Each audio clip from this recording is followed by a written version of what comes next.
Hello everyone, and welcome back to Mr. Sleepy Crime. I know many of you enjoy listening to these stories as you fall asleep. So before you drift off, I'd love for you to leave a comment letting me know where in the world you're tuning in from. And if you're enjoying the story, don't forget to like and subscribe. It really helps the channel grow. Before we begin, I want to acknowledge that these stories involve real people and real tragedies. We tell them not for entertainment, but to remember the victims and perhaps help others recognize the warning signs that could prevent similar tragedies. For the best experience, feel free to lower the volume a little, just enough to let the story gently carry you off to sleep. Alright, please get comfortable, dim the lights, and let's dive into tonight's first story. Tonight, we're going to explore a case that unfolded on what should have been the most romantic day of the year. It's a story about a young mother, an immigrant chasing the American dream, and a relationship that turned deadly. This is the story of Ellie Tran. Ellie Miziane Tran was born and raised in Hue, Vietnam. One of 6 children in a close-knit family, the ancient city of Hue, with its imperial history and winding perfume river, had shaped her early years. But like many young Vietnamese, Ellie dreamed of opportunities beyond her homeland. About 10 years before her death, she made the journey to North Carolina after marrying a Vietnamese-American man. The marriage didn't last, and after the divorce, Ellie found herself starting over once again. She moved to Virginia Beach, a coastal city where the Atlantic Ocean meets the Chesapeake Bay, a place known for its military presence and thriving Vietnamese community. Ellie was a survivor, a woman who knew how to rebuild. She found work as a manicurist, a profession that allowed her to use her skills while connecting with people. She worked at Deluxe Nails and Spa in Virginia Beach, and later at H&L Nails and Tan Spa in Norfolk. The work was hard, the hours long, but Ellie was determined to create a stable life. Then, in the spring of 2014, something wonderful happened. Ellie discovered she was pregnant. Her parents, Wani Letz and Kioan Tran, who were still living in Vietnam, made the decision that would change everything. They would leave their homeland and move to America to help their daughter raise the baby. For Wani Letz, a 64-year-old woman who had spent her entire life in Vietnam, this was no small sacrifice. But family came first. Ogan remembered those precious months before the birth, rubbing her daughter's growing belly with anticipation and joy. And when baby Jolie was born, she became the center of everyone's world. Ellie was a devoted mother. Her parents would later describe how she never tired of playing with Jolie, spending hours on the floor of their toy-covered living room, teaching her daughter colors, shapes, and the alphabet through developmental games. The little girl was her mother's world, and Ellie's face would light up whenever Jolie was near. As the primary earner for the household, while her father worked part-time in a restaurant kitchen, Ellie carried the weight of supporting not just her daughter, but her parents as well. But she never complained. This was the life she had chosen, the family she was determined to protect.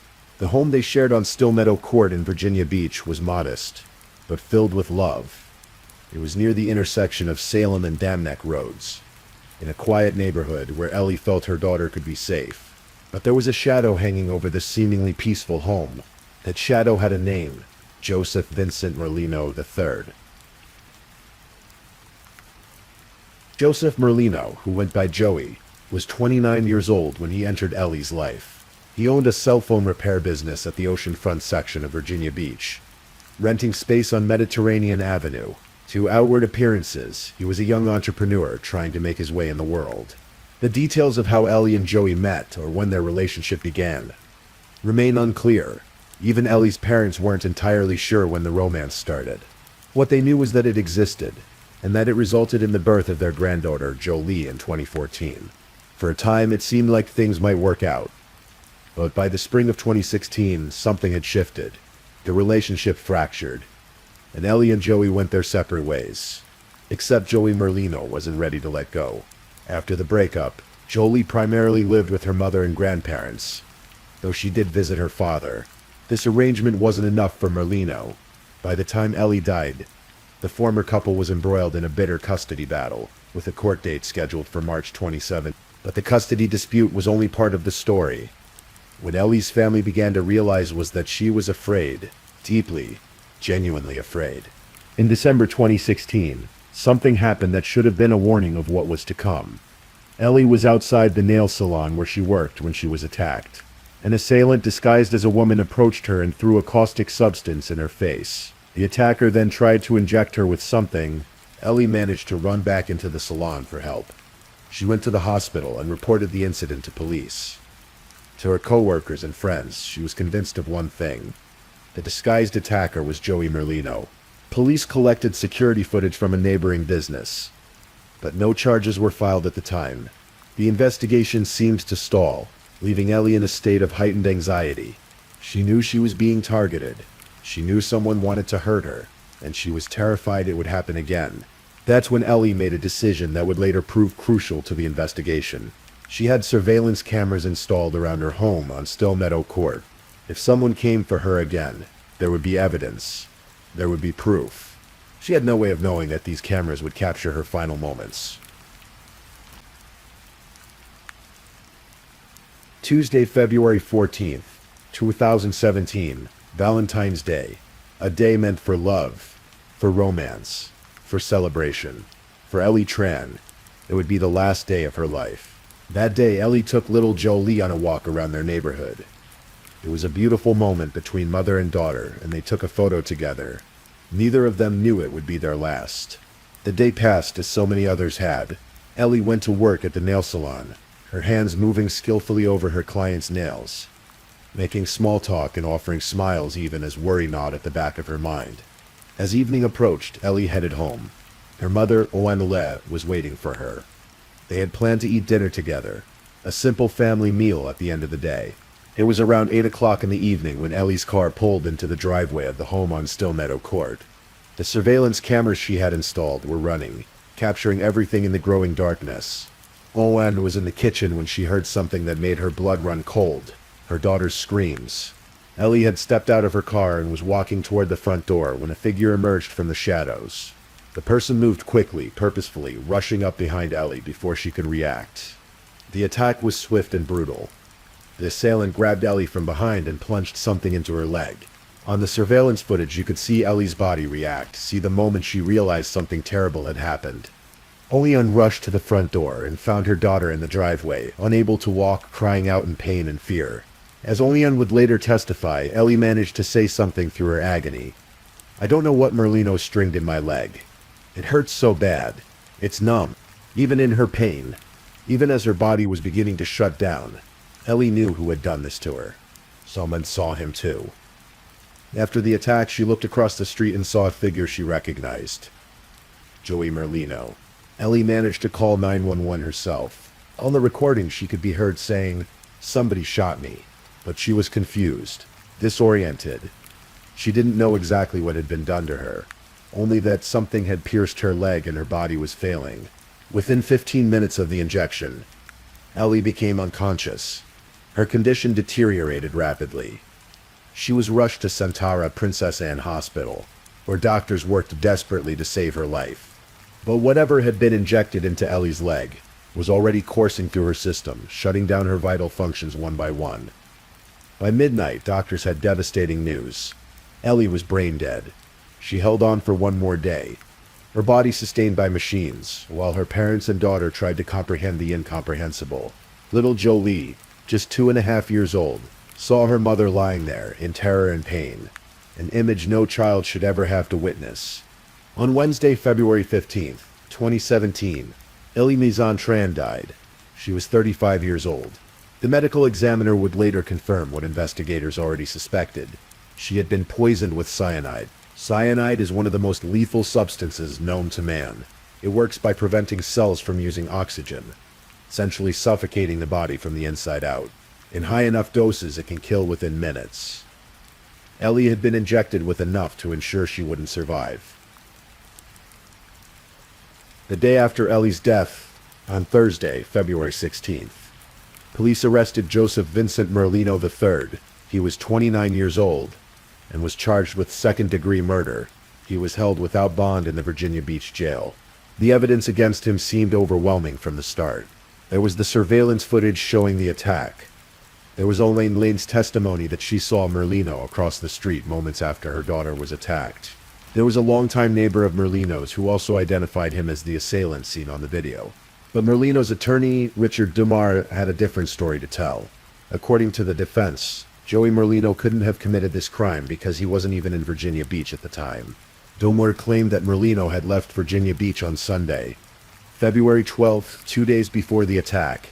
He had driven to Victoria, Virginia, about 2.5 to 3 hours away, to visit his mother and half-brother, Alexander Armstrong. On the way there, Merlino had hit a deer with his car, causing damage that left the vehicle overheated and barely functional. According to this version of events, Merlino was stranded in Victoria, unable to make the drive back to Virginia Beach. He was at his brother's house when Ellie was attacked, and witnesses could confirm it. But as investigators dug deeper, they found troubling evidence that contradicted this alibi. When police searched Merlino's home and business, they found materials to make explosives and multiple guns. The search was serious enough that a SWAT team was deployed, closing down streets for days. They also discovered something else. Merlino had purchased a plane ticket to China, where he had a fiancée. He was in the process of liquidating his assets. It appeared he had been planning to leave the country. And then there was his computer.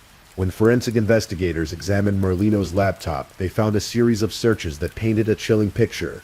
In late January 2017, just weeks before Ellie's death, someone using his computer had searched for information about cyanide. The searches included questions like, how much cyanide does it take to kill someone? There were also searches for syringes. The December 2016 attack on Ellie was also reopened for investigation.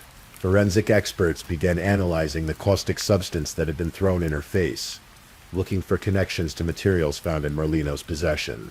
And there was another discovery that seemed almost too damning to be real. During a remodeling project at Merlino's oceanfront business on Mediterranean Avenue, a bottle of clear liquid fell from construction debris and broke open. Preliminary tests indicated it was dimethyl sulfoxide, commonly known as DMSO.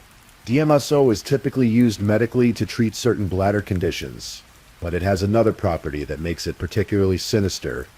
It enhances the absorption of other drugs or chemicals through the skin. As one poison control expert explained, when you dissolve a drug with DMSO, it helps take that drug across the barrier of the skin. It's a potent solvent. Why would a cell phone repair shop owner have DMSO hidden in the walls of his business? The FBI also became involved in the investigation. Special Agent Wendell Cosenza testified about Merlino's cell phone activity in the days before and after the attack. His phone pinged off cell towers near Victoria, Virginia on February 13th and February 15th, but crucially there was no outgoing cell activity from his phone on February 14th, the day of the murder. Had he deliberately turned off his phone to avoid creating a digital trail? As Merlino sat in the Virginia Beach jail awaiting trial, he did something that would prove devastating to his case. He began writing letters. These weren't ordinary letters. Merlino wrote to his girlfriend in China, but he wrote in code, apparently believing that this would keep the contents secret from authorities monitoring his jail correspondence. He was wrong. The FBI brought in a cryptanalyst, an expert in breaking codes and encrypted messages. This expert decoded Merlino's letters, revealing their true contents. In these coded messages, Merlino had been giving his girlfriend detailed instructions. He was directing her on how to create a fake web chat alibi for him, a fabricated digital conversation that would place him somewhere other than Virginia Beach on the night of February 14th. He was trying to manufacture evidence to support his innocence, but in doing so, he was actually creating evidence of his guilt. The letters revealed a man who knew exactly what he had done and was desperately trying to escape the consequences. They showed planning, deliberation, and a consciousness of guilt that would be impossible to explain away.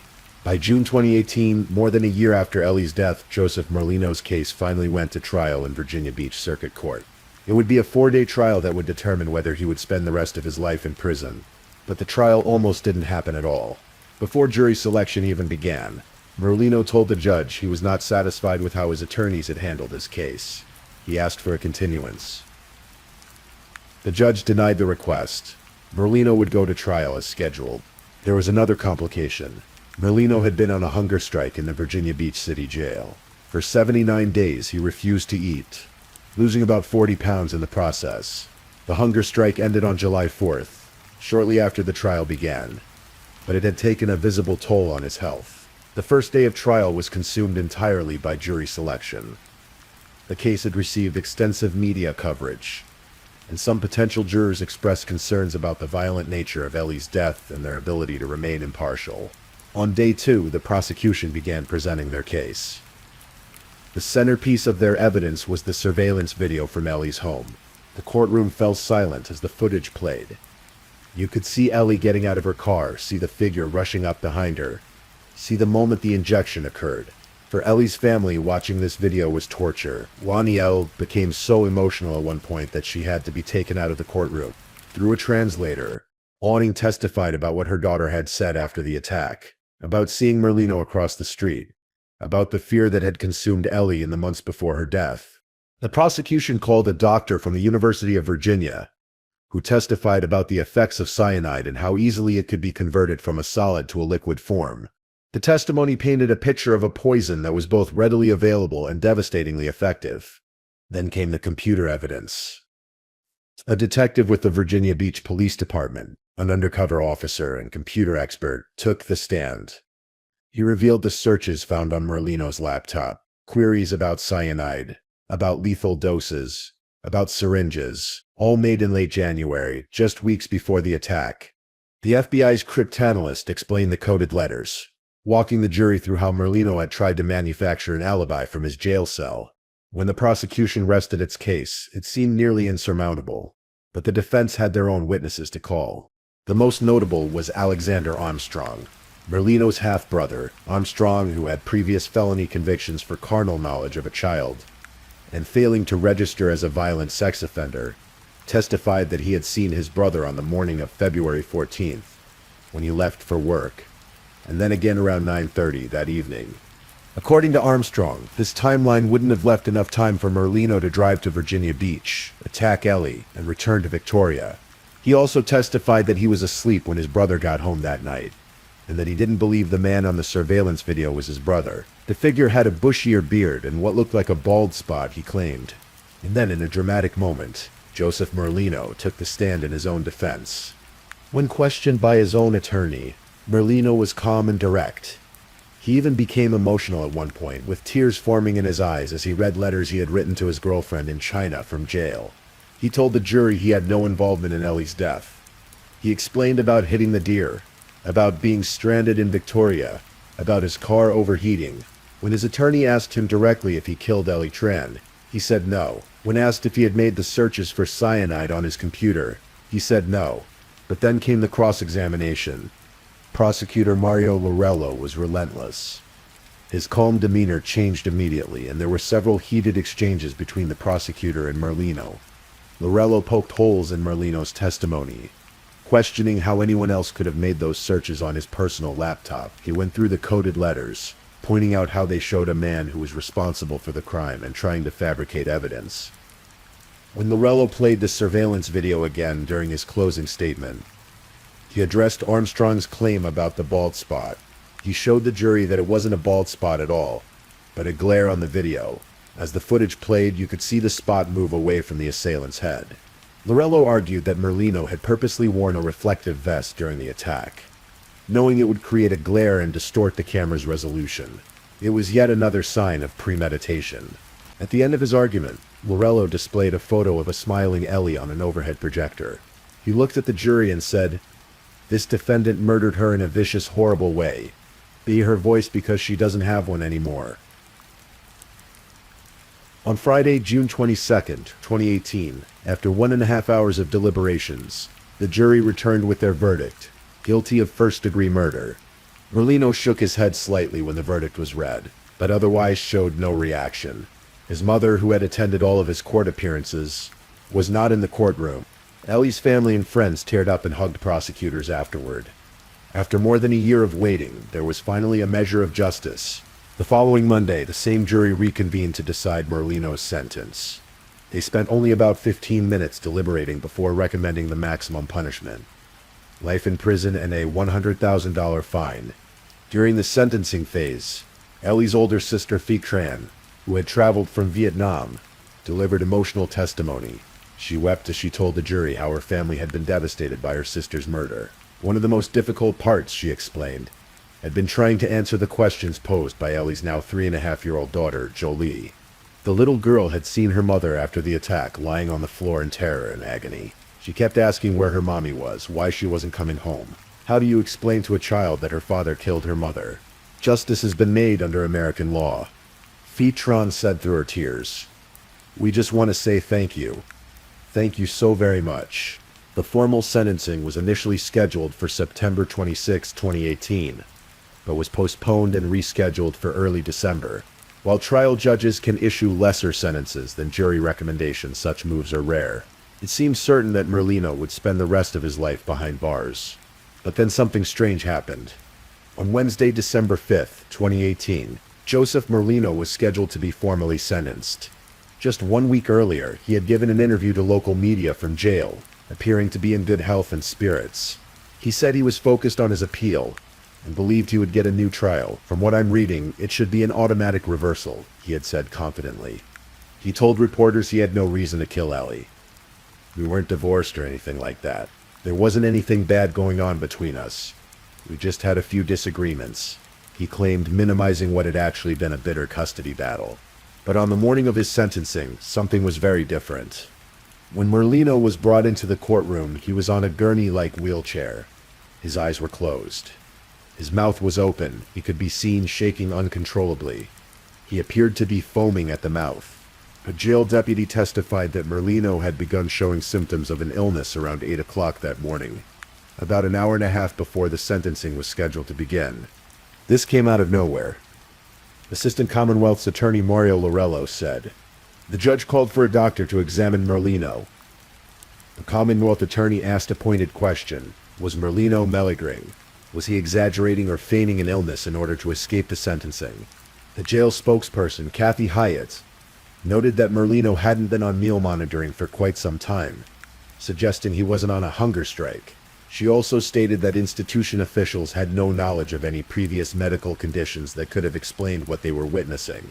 After seeing Merlino's condition and consulting with medical personnel, the judge decided to continue the sentencing hearing. It was postponed to Monday, December 10th. For those who had been following the case, the timing seemed suspicious. After maintaining his health and confidence right up until the day of sentencing, Merlino suddenly suffered from mysterious symptoms that left him seemingly unresponsive. Was this a genuine medical emergency or a final attempt to delay the inevitable? On Monday, December 10th, 2018, Joseph Vincent Merlino III appeared in court once again, this time without incident. The judge imposed the jury's recommended sentence, life in prison.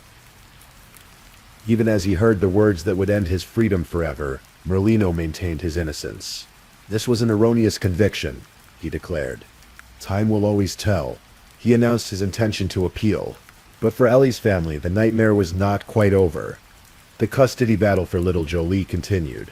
Both Ellie's parents and Merlino's mother filed for custody of the child.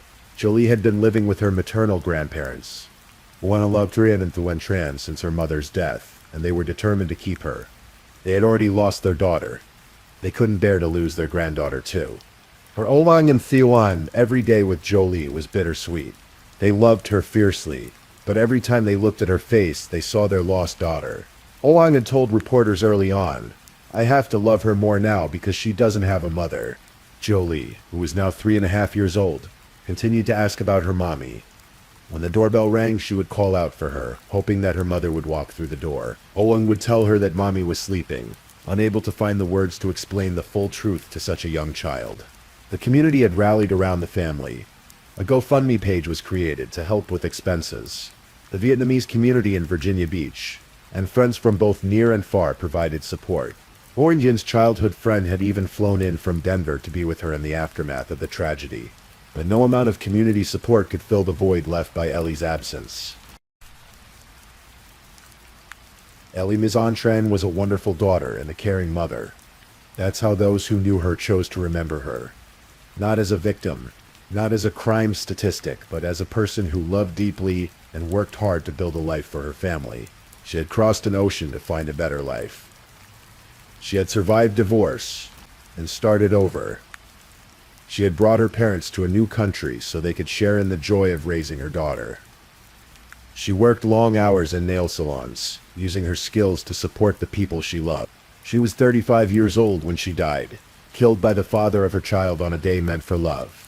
The case raised troubling questions about domestic violence and the systems meant to protect victims. Ellie had been attacked once before in December 2016, and she had reported it to police. She had installed security cameras because she knew she was in danger. She had told her coworkers and friends that she believed Joey Merlino was trying to hurt her. And yet, despite all these warning signs, she couldn't be protected. The surveillance footage that captured her final moments was only possible because Ellie had taken matters into her own hands. In the end, it was her own foresight that helped bring her killer to justice. The premeditation in this case was chilling. The internet searches for cyanide and lethal doses. The DMSO found hidden in his business. The coded letters attempting to manufacture an alibi. This wasn't a crime of passion or a moment of rage. This was planned, calculated, and executed with cold precision. And the motive?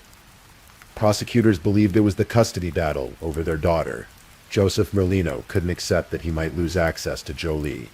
Rather than working through the courts, rather than finding a way to co-parent peacefully, he chose the most final solution possible. He took away Jolie's mother. He left a little girl without the woman who loved her most in the world. He devastated a family who had already sacrificed so much to be together. Today, Joseph Vincent Merlino III is serving a life sentence in a Virginia prison. His appeals have gone nowhere. The evidence against him was simply too strong. The case too carefully built. Little Jolie is growing up with her grandparents, who love her with all the devotion they once showed her mother. She's being raised in the Vietnamese American community that embraced her family, surrounded by people who remember Ellie and make sure her daughter knows what an extraordinary woman her mother was. As for Oan Lee and Phuan Tran, they carry on. They left Vietnam to help raise their granddaughter, and they're fulfilling that promise every day. It's not the retirement they had imagined, and the circumstances are heartbreaking, but they do it with love, because that's what Ellie would have wanted. That's what any good parent would want, for their child to be loved and safe and surrounded by family. On Valentine's Day each year, they remember a daughter who was taken too soon. They remember a mother who would do anything for her child. They remember Ellie, and perhaps in some small way by telling her story we remember her too. We bear witness to the life she lived, the love she gave, and the tragedy that ended it all too soon. Rest in peace, Ellie Mizan Tran. Your voice has been heard. Justice has been served, and your daughter is loved. If this is your first time listening to one of our true crime stories, welcome to Mr. Sleepy Crime, where we explore these cases in a calm and respectful way. I also want to take a moment to appreciate my amazing subscribers who've been rocking with me. Thank you so much for your continued support. If you're still awake and listening, don't forget to drop a comment. Let me know where you're tuning in from and the current time in your corner of the world. Or just say something to let me know you're still here. And if you haven't already, be sure to like this video and subscribe so you don't miss our next true crime stories for sleep. Now let's move on to our second story. Story 2. This is a tale of family, of dreams deferred, and of a violence that shattered a quiet morning in Florida. It's a story that reminds us how the people we think we know can harbor darkness we never imagined. This is the story of Richard Langer. In the sprawling aviation community of Leeward Air Ranch, just outside Ocala, Florida, there existed a different kind of neighborhood. Here, homes weren't separated by white picket fences and manicured lawns. Instead, they were connected by a 6,000-foot grass runway that stretched like a ribbon of green through the heart of the community. Residents didn't drive their cars to visit neighbors. They flew. Richard Langer loved it there. At 74 years old, Richard had lived the kind of life that most people only dream about. He was a veteran of the Vietnam War, where he'd flown nearly 130 combat missions for the United States Air Force. Those who knew him said he rarely spoke about those missions, about the fear and adrenaline that must have coursed through him as he navigated hostile skies. That was the past. Richard was humble like that. He didn't need to boast. His service spoke for itself. After the war, Richard found his calling in the civilian world. He became a commercial airline pilot for Southwest Airlines, spending decades in the cockpit, transporting thousands of passengers safely to their destinations. But even in retirement, Richard couldn't stay away from aviation. He participated in something called Angel Flights, a charitable program where volunteer pilots fly doctors, patients, or organs to critical medical appointments. It was Richard's way of giving back, of using his skills to help others in their most desperate moments. His neighbors at Leeward Air Ranch jokingly called him Commander. He was part of a local aviation group, a humble squadron, named after him following his death. They flew Chinese warbirds, practiced formation flying, and kept the spirit of aviation history alive. Richard was beloved there, a fixture in the community, always ready with advice or a helping hand. He and his wife Sally had been married for 52 years. Think about that for a moment. 5 decades of partnership, of shared dreams and memories. Together, they'd raised 9 children. 9. Their family had grown to include 18 grandchildren. The home at Leeward Air Ranch was supposed to be their retirement haven, the place where they'd grow old together, where grandchildren would visit and Richard would take them up in his plane, showing them the world from above. But in September 2022, all of those dreams came crashing down. Christina Ann Adams was the youngest of Richard and Sally's 9 children. At 30 years old in 2022, Christina was at a point in life where most people are finding their footing, building careers, starting families of their own. But Christina's path had been different. She was married to a woman named Brenda, whom she'd met in 2021. They'd married quickly, within a year of meeting. But even in marriage, something wasn't quite right. Christina and Brenda didn't live together. They maintained separate residences. Christina lived in a converted studio apartment on her parents' property at Leeward Air Ranch. It wasn't the main house where Richard and Sally lived. It was described as being just off the main residence, close enough to be connected, far enough to have some independence. It was supposed to be temporary. A place for Christina to get back on her feet, to figure out her next steps. But temporary arrangements have a way of becoming permanent. And in the Langer household, tension was building. We don't know all the details of Christina's relationship with her father. What we do know is that prosecutors would later describe it as strained. There was tension between them. Perhaps it was the natural friction that can occur when adult children live with their parents. Perhaps it was something deeper. Christina would later tell police that she'd suffered abuse in her past and struggled with what she called an undiagnosed mental health disorder. Whether these issues contributed to the tension with her father, we may never fully understand. What we do know is that a few months before September 2022, Richard told Christina that she would need to move out. Another sibling needed the space, he explained. It was time for Christina to find her own place.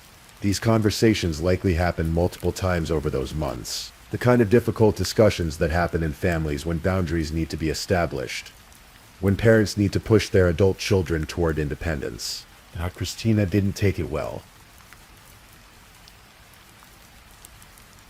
Friday morning, September 16, 2022, began like any other at the Langer residence.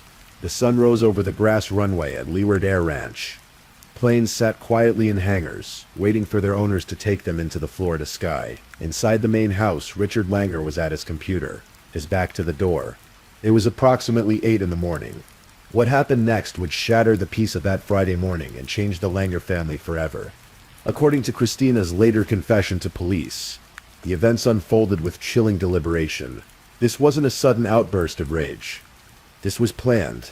That morning, Richard told Christina that she needed to be out by the next day, not in a few weeks, not gradually, tomorrow. Christina went back to her studio apartment. She put on dark clothing. She pulled on gloves and shoe covers, the kind that leave no trace. She picked up what she would later describe as a taser pen and a large knife, 9 inches long. Then she walked back to the main house. Richard was still at his computer. His back was still to the door. He never saw her coming. Christina said she shocked him first with the taser pen. Imagine the confusion, the sudden pain, the disorientation. Richard turned, and that's when she stabbed him in the arm. Before he could fully process what was happening, his youngest daughter, the child he'd raised and protected, was attacking him with a knife. Sally heard the commotion. Of course she did. When you've been married to someone for 52 years, you know the sounds of their voice, their movements. You know when something is wrong. She rushed into the room to see what was happening. To help her husband, Christina stabbed her in the chest. Then she turned back to Richard, while he was wounded, confused, Trying to understand why his daughter was doing this, Christina stabbed him again, multiple times, in the chest. Over and over. She told police later that she believed both her parents were dead when she left. But Christina didn't call for help. She didn't panic. She didn't break down in tears at what she'd done. Instead, according to investigators, she calmly began to cover her tracks. She took off the bloody clothes and put them in the washing machine.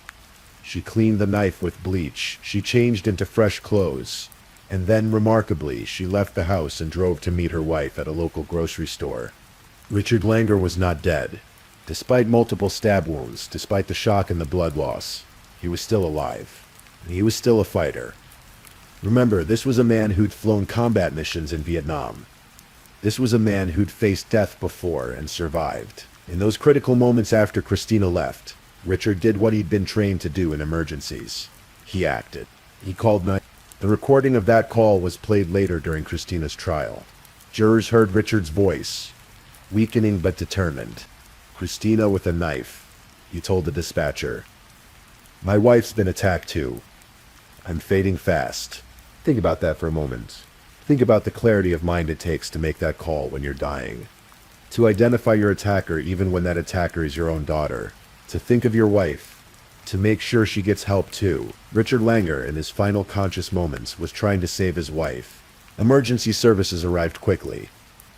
Marion County Sheriff's deputies rushed to the scene at the residence on Southeast 70th Terrace. What they found was, in their words, a bloodbath. Richard and Sally were both on the floor, suffering from significant injuries, multiple stab wounds, blood everywhere.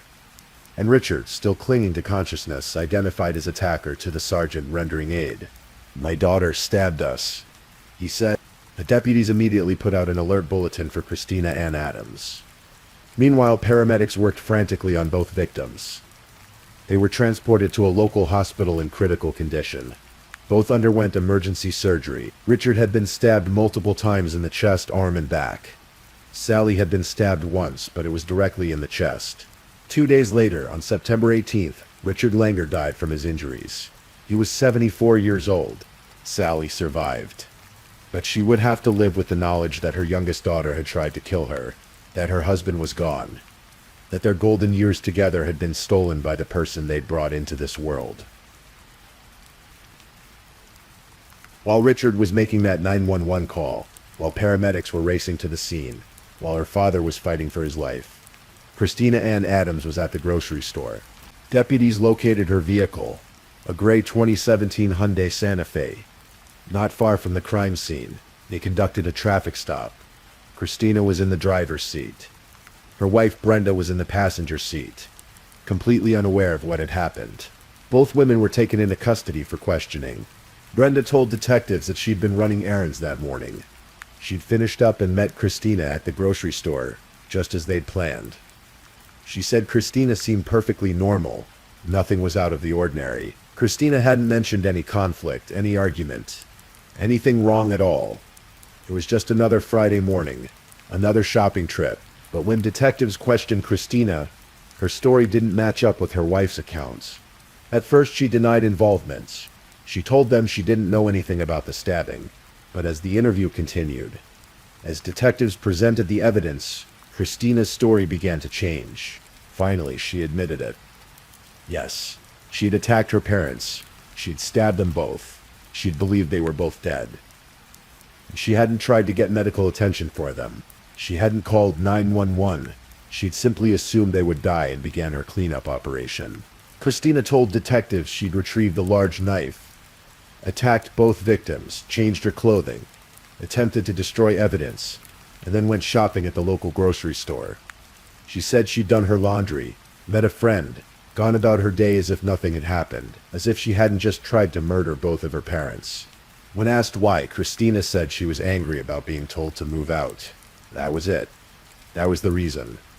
Not abuse happening in the moment. Not self-defense. Just anger over being asked to leave.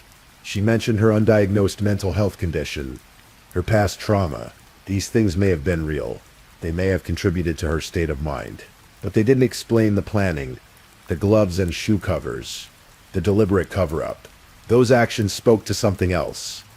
to premeditation, to awareness of right and wrong, to consciousness of guilt. Christina was arrested and taken to Marion County Jail. She was charged with 2 counts of attempted first-degree murder and destroying evidence. After Richard died 2 days later, the charges were upgraded. First-degree murder. Attempted first-degree murder. She was held without bail, awaiting trial. It took more than 2 years for the case to go to trial. Christina Ann Adams sat in jail throughout that time, from September 2022 until April 2025. There was no plea deal offered. The state was moving forward with first-degree murder charges, seeking life in prison. On April 15th and 16th, 2025, the trial began. Jury selection took place on Monday. 13 people were chosen, 12 jurors and 1 alternate.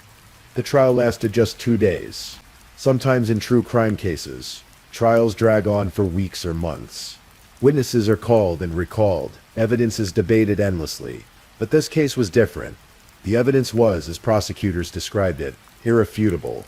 Assistant state attorneys, Toby Hunt and Amy Burnt, presented the state's case methodically.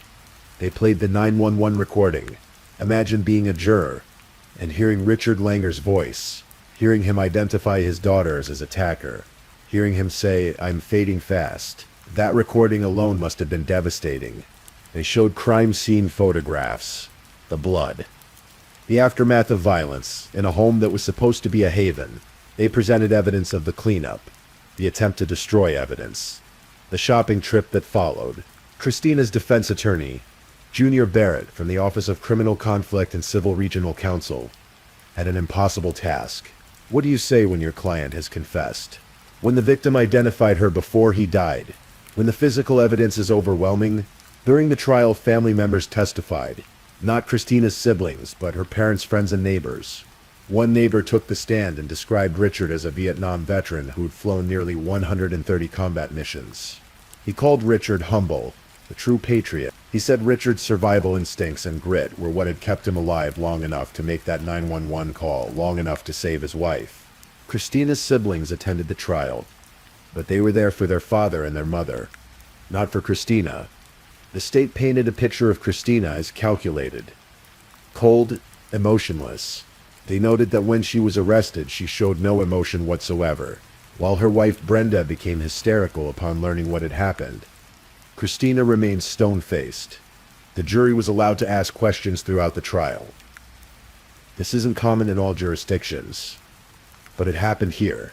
Jurors could write down questions, hand them to the judge, and after discussion with the attorneys, those questions would be asked of witnesses.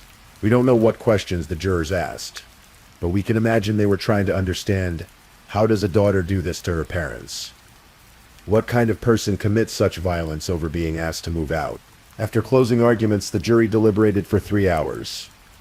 In a trial that lasted 2 days, 3 hours of deliberation is actually quite substantial. It suggests the jurors took their responsibility seriously, that they discussed the evidence, perhaps debated the mental health issues Christina had mentioned. But in the end, the evidence was clear. The verdict: guilty on both counts. First-degree premeditated murder. Attempted first-degree murder with a deadly weapon. The sentencing hearing took place on April 16, 2025. It happened to fall on what would have been Richard Langer's 77th birthday. The cruelty of that timing was not lost on anyone in the courtroom. Before Judge Timothy McCourt imposed sentence, he allowed victims' family members to speak. 2 of Richard's sons spoke. A daughter spoke. A close family friend spoke. They talked about their father, about what he'd meant to them, about the hole his death had left in their lives. They spoke about how their grandchildren would grow up without their grandfather, without the chance to fly with him, to learn from him, to hear his stories. They talked about their mother, Sally, who survived the attack but whose life would never be the same.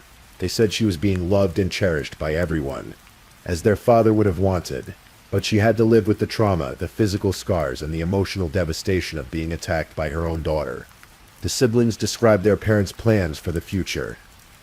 Richard and Sally were supposed to grow old together. They were going to travel to spend time with their grandchildren, to fly. Richard loved flying. It was his passion, his calling. All of that was stolen in a moment of violence that morning in September. Christina was asked if she wanted to say anything. She had the opportunity to speak, to apologize, to explain, to show remorse. She said no. She sat there stone-faced, silent. Judge Timothy McCourt sentenced Christina Ann Adams to 2 consecutive life sentences. Not concurrent, which would have meant she'd serve them at the same time. Consecutive, one after the other. She would serve life in prison for the murder of Richard Langer. Then she would serve another life sentence for the attempted murder of Sally Langer. In practical terms, it meant Christina would never leave prison. She would die behind bars. Chief Assistant State Attorney Walter Forgy issued a statement after the sentencing. Our fundamental duty is to seek justice, and in pursuing this goal, we strive to provide closure for the victims and their families, while ensuring accountability for those responsible. Today, as difficult as it has been for the victims and their families, I believe we've gotten just that. Richard Langer left behind a legacy. He was survived by his wife, 9 children, but one of them would spend the rest of her life in prison for killing him, and 18 grandchildren. His obituary described him as a veteran, a pilot, an instructor, a mentor, a friend, and an all-around amazing human being. At Leeward Air Ranch, the community that Richard loved, the aviation enthusiasts named their squadron after him. The humble squadron. They called him Commander, a title of respect and affection. They still fly their Chinese warbirds, still practice their formations, still gather for fly-ins, and they remember Richard. Sally Langer survived. But at what cost? She lost her husband of 52 years. She bears physical scars from being stabbed, and she must live with the knowledge that her youngest daughter tried to kill her, did kill her husband, and showed no remorse for any of it. The other 8 Langer children must navigate an impossible grief. They lost their father to violence. They nearly lost their mother, and the person responsible is their sister. How do you process that? How do you mourn your father while knowing your sister murdered him? How do you visit your mother while she recovers from being attacked by your sibling? Christina Ann Adams is 33 years old now. She'll spend the rest of her life in a Florida State Correctional Facility. No more sunshine. No more freedom. No more possibility of redemption or rebuilding. Just decades of concrete and bars and the knowledge of what she's done. What possesses someone to commit such an act? That's the question we always ask in cases like this. Was it mental illness? Christina mentioned an undiagnosed condition, but mental illness doesn't automatically lead to violence. Most people struggling with mental health issues never harm anyone, and the planning involved here, the gloves and shoe covers, the cleanup, the shopping trip, all suggest someone who knew exactly what they were doing. Was it past trauma? Christina said she'd been abused. If true, that's terrible and deserving of compassion. But it doesn't justify violence. It doesn't excuse murder. Many people survive abuse and never become abusers themselves. Perhaps it was simply entitlement. The inability to accept a boundary, the rage at being told no, at being asked to take responsibility for her own life. Christina was 30 years old, married, capable of living independently, but she'd remained in her parents' home, in that converted studio, dependent on them. And when they asked her to leave, when they set a boundary, she responded with lethal violence. We may never fully understand Christina's motivations. She's never explained them beyond saying she was angry about being told to move out. She offered no apology, no explanation at her sentencing. She remains, by all accounts, emotionally detached from the horror of what she's done. As you drift off to sleep tonight, think about Richard Langer. Not about how he died, but about how he lived. Think about the young man who enlisted in the Air Force, who flew combat missions in Vietnam, who came home and built a life. Think about the pilot who spent decades safely transporting passengers, who volunteered his time and skills to help sick people get to medical appointments. Think about the husband who loved his wife for 52 years, the father who raised 9 children, the grandfather who would have loved to take his grandchildren flying. Think about that morning in September when Richard's life was stolen from him. But think too about his courage in those final moments. Making that 911 call, identifying his attacker, trying to save his wife. Richard Langer died as he lived, as a man who faced danger head-on and tried to protect the people he loved. The case of Christina Ann Adams is closed. Justice, such as it is, has been served. But for the Langer family, the pain continues. They're learning to live with a loss that should never have happened, with a betrayal that cuts deeper than any knife wound. In Ocala, Florida, at Leeward Air Ranch, planes still take off and land on that long grass runway. The humble squadron still flies. And somewhere in that community, Sally Langer lives on, surrounded by the memories of her life with Richard, by the love of her other children, by the support of neighbors and friends. She survived. And in her survival, Richard's sacrifice, his final act of courage in making that call, was not in vain. Please, if you're still awake, drop a candle. I want to see who's still with me. Also, don't forget to tell me where you're listening from, the time in your corner of the world, and maybe share one thing you've learned from tonight's stories. Meanwhile, let's move on to our third story.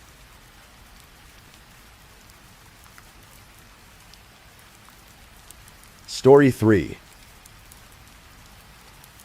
This is the story of Annie Gabrielle Moss, a 10-year-old girl from Lawrenceville, Georgia, whose bright smile and gentle spirit were extinguished far too soon. It's a story about systemic failures, missed opportunities, and the unthinkable cruelty that can exist behind closed doors. But more than anything, it's about remembering a child who deserved so much better than the hand life dealt her.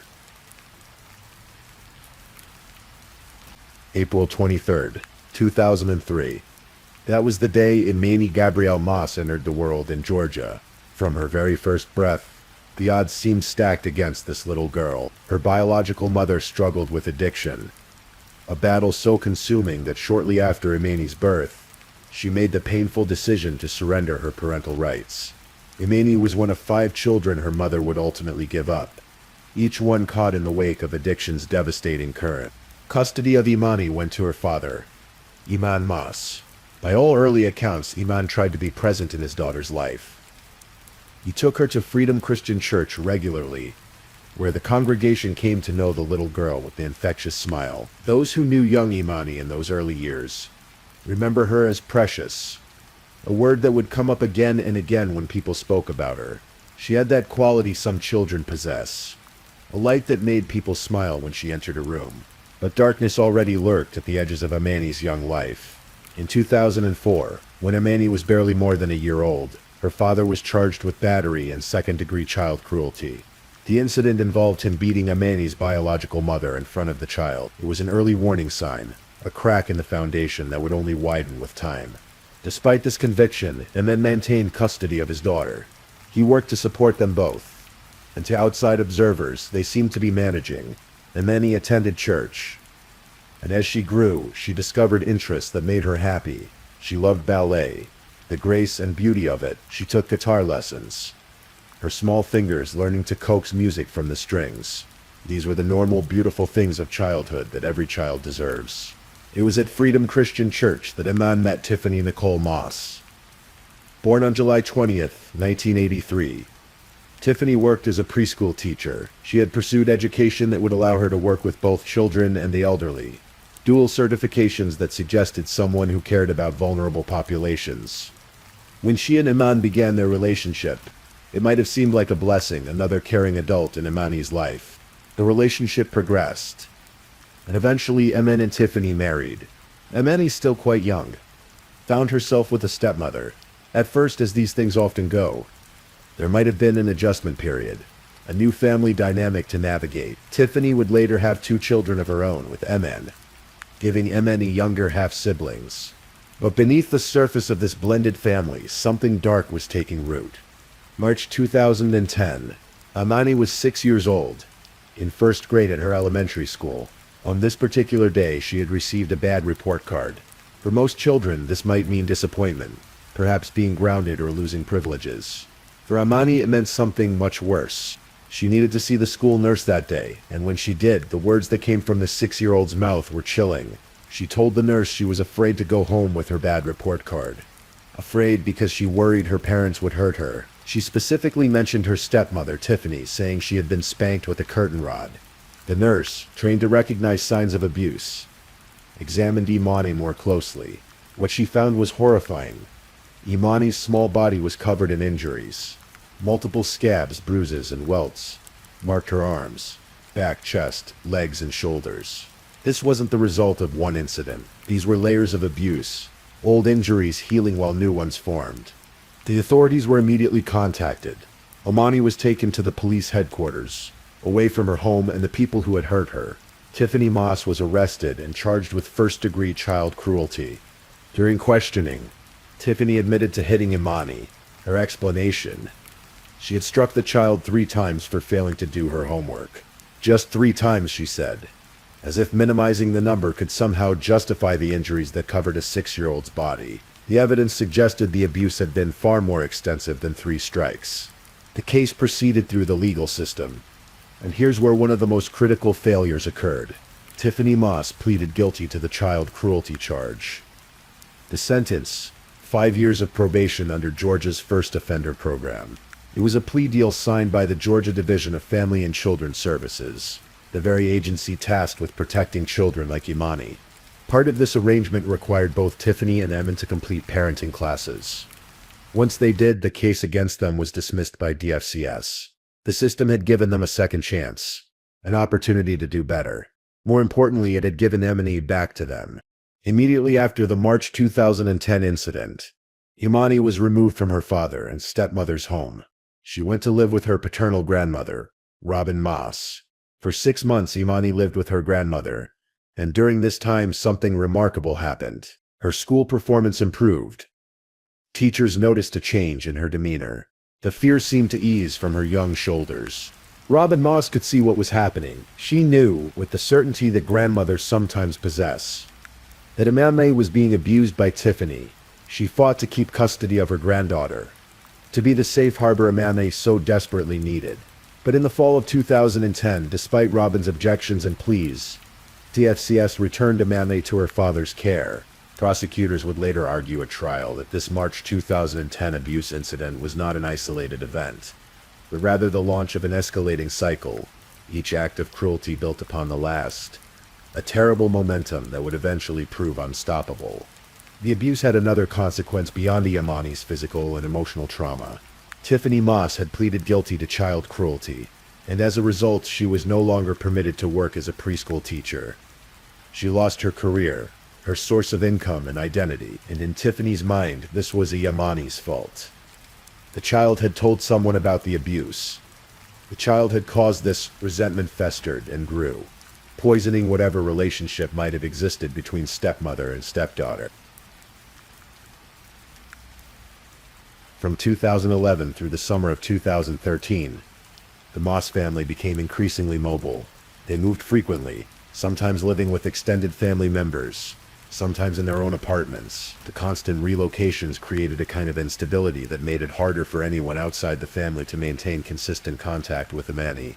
The man worked long hours. He would later testify that he often worked 2 jobs trying to support his growing family.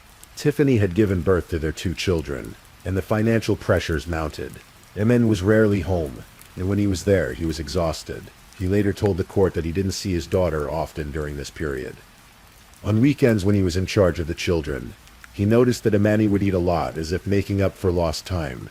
In July 2012, something happened that should have been another massive red flag. Imani, then 9 years old, tried to run away from home. Not once, but twice in the same month. Think about that for a moment. A 9-year-old child so desperate to escape her home that she attempted to flee. Not once, but twice. This was a child screaming for help in the only way she knew how. But the system, once again, failed to hear her. In May 2013, the Moss family visited Emin's sister Sharon's house for Mother's Day. It was one of the increasingly rare occasions when extended family got to see Imani. What they saw disturbed them deeply. Imani's hair had been cut short, in a way that seemed less like a haircut and more like a punishment. When Robin confronted Tiffany about it, the response was chilling. Tiffany said, and these words were remembered and repeated later: "If you act ugly, you should look ugly." Sharonese also noticed that Imani's demeanor had changed. The bright, precious child they remembered had become more timid, more withdrawn. The light in her was dimming. After the 2012 to 2013 school year ended, Emin and Tiffany made an announcement that would seal Imani's fate. They were going to pull her out of public school and homeschool her instead. Sharonese objected immediately. She understood what this meant. If Yanni wasn't going to school, there would be no teachers to notice bruises, no school nurse she could confide in, no mandated reporters who might intervene. She called the Georgia Division of Family and Children's Services, begging them to step in to prevent this from happening. The FCS declined to intervene. Prosecutors would later describe the decision to homeschool Imani with stark clarity. It was code for isolate and hide. Once Imani was pulled from school, she would have no teacher to save her, no protector to notice what was happening behind the closed doors of the Moss home. And that's exactly what happened. Imani pretty much disappeared from public view after that. She was kept in her bedroom, which prosecutors would describe as her own personal prison. The walls that should have protected her became the walls that imprisoned her. The abuse that had started with beatings evolved into something even more sinister. Tiffany Moss began to starve Emmy. Systematically, deliberately, day after day after day. Here's what made it even more horrific. During this same period, Tiffany was taking care of her own 2 biological children. She fed them. She cared for them. She texted Emin photos of elaborate dishes she prepared for the family while he was at work. The apartment had food in it. The refrigerator wasn't empty. The other children weren't going hungry. Only Amani was being denied sustenance. Amani was confined to her bedroom, living in filth. She became too weak to leave the bed, lying in her own waste because she couldn't move. And through it all, the starvation continued. Medical experts would later explain the stages of starvation to the jury, painting a picture so horrific that grown adults wept.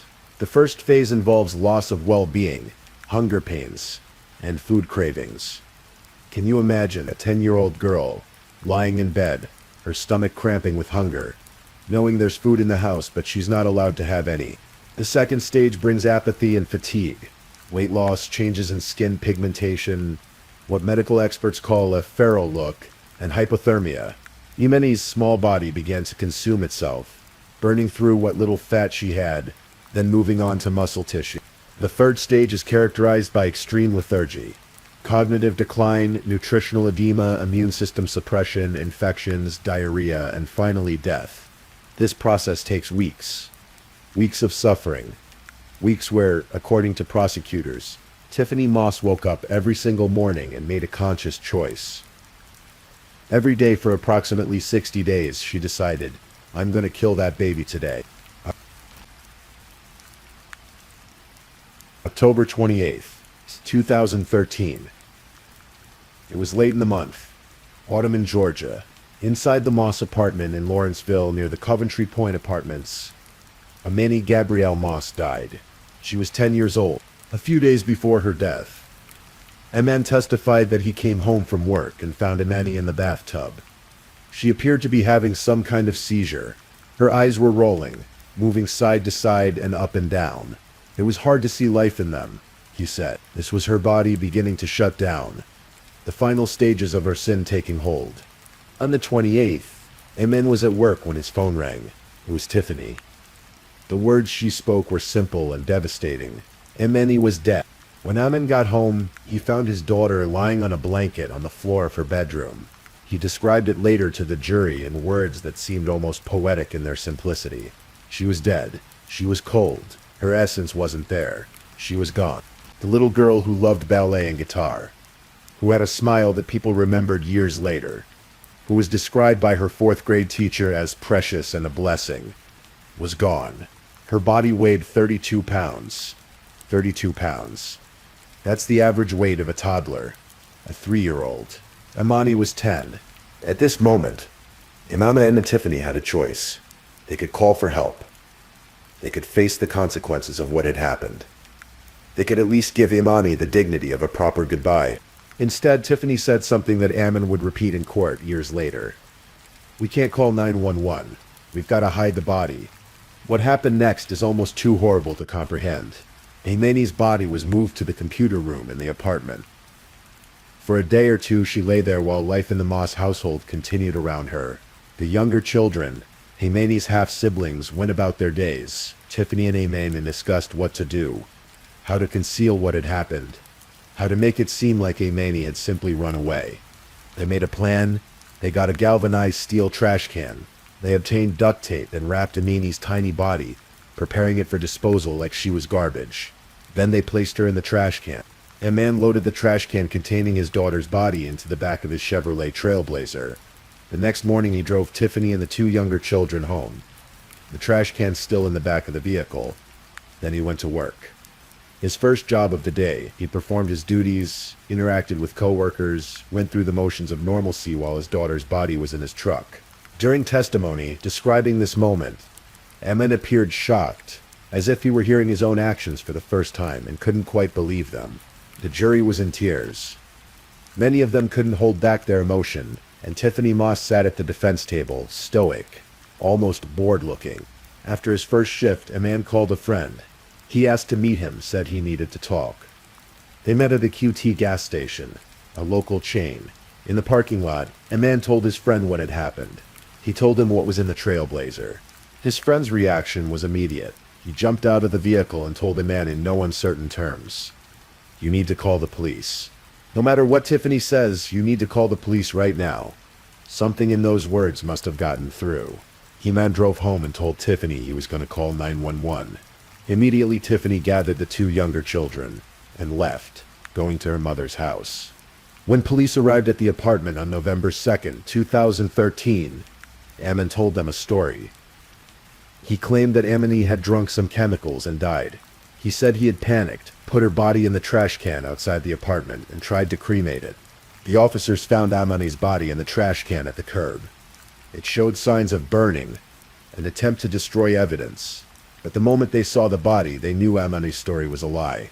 This wasn't a case of accidental poisoning. Amani's body told a story of long-term abuse and starvation. She was extremely emaciated, with no muscle tone left in her arms or legs. Her face was drawn. She was skin and bones. Literally. Ammon was arrested immediately. Tiffany, after dropping the children at her mother's house, eventually turned herself in. They were both charged with murder, concealing a body, and child cruelty. They were held without bond in the Gwinnett County Jail. In the aftermath of Amani's death, the investigation revealed a pattern of failures that should haunt everyone involved in child welfare. Just 4 months before Amani died, DFCS received an anonymous call. The caller reported that Amani was being neglected by her father and stepmother. Specifically, the caller mentioned that the child was too thin. This was a direct warning about the starvation that would ultimately kill her. According to a lawsuit later filed by Robin Moss, the agency did not follow up on this call. The case was screened out, with notes indicating no address and no current maltreatment. There was no indication that the caseworker made any effort to actually locate Imani. Back in 2012, before the homeschooling began, Imani's school had reported emotional and psychological neglect to DFCS. This was after Tiffany allegedly hit Imani with a belt for eating too slowly. Think about that, hitting a child for eating too slowly, a cruel irony given what would come later. Robin Moss had never stopped fighting for her granddaughter. She had suspected abuse, had reported concerns, had begged for custody. She told investigators after Imani's death, "I never stopped fighting for her. I see her hurt, and what will not go away is the part where they throw her away." The DFCS case file on Imani Moss was extensive, spanning nearly all of her troubled life. The redactions couldn't hide the pattern of alleged abuse by her father and stepmother. The file documented the torture Imani endured, described by her own father to police: scolding with boiling water, isolation like a prisoner, and the starvation that fueled her. Following Imani's murder, there were consequences for DFCS. Though they came far too late for Imani, an intake case manager, a social services administrator, and a program assistant were all terminated. Others were reportedly disciplined. The department enacted reforms, including deeper investigations into allegations of abuse and changes to how maltreatment reports were assembled. These systemic changes were necessary. They might save future children, but they couldn't bring back the little girl with the infectious smile who loved ballet and guitar. In August 2015, Emmett Moss made a deal with prosecutors. He pleaded guilty to felony murder and concealing a death. In exchange for his testimony against Tiffany, the state agreed not to seek the death penalty against him. He was sentenced to life in prison without the possibility of parole. Emmett is currently incarcerated at the Smith State Prison in Glenville, Georgia. He will die behind bars, which some might call justice, though it seems a small price for allowing his daughter to be tortured to death.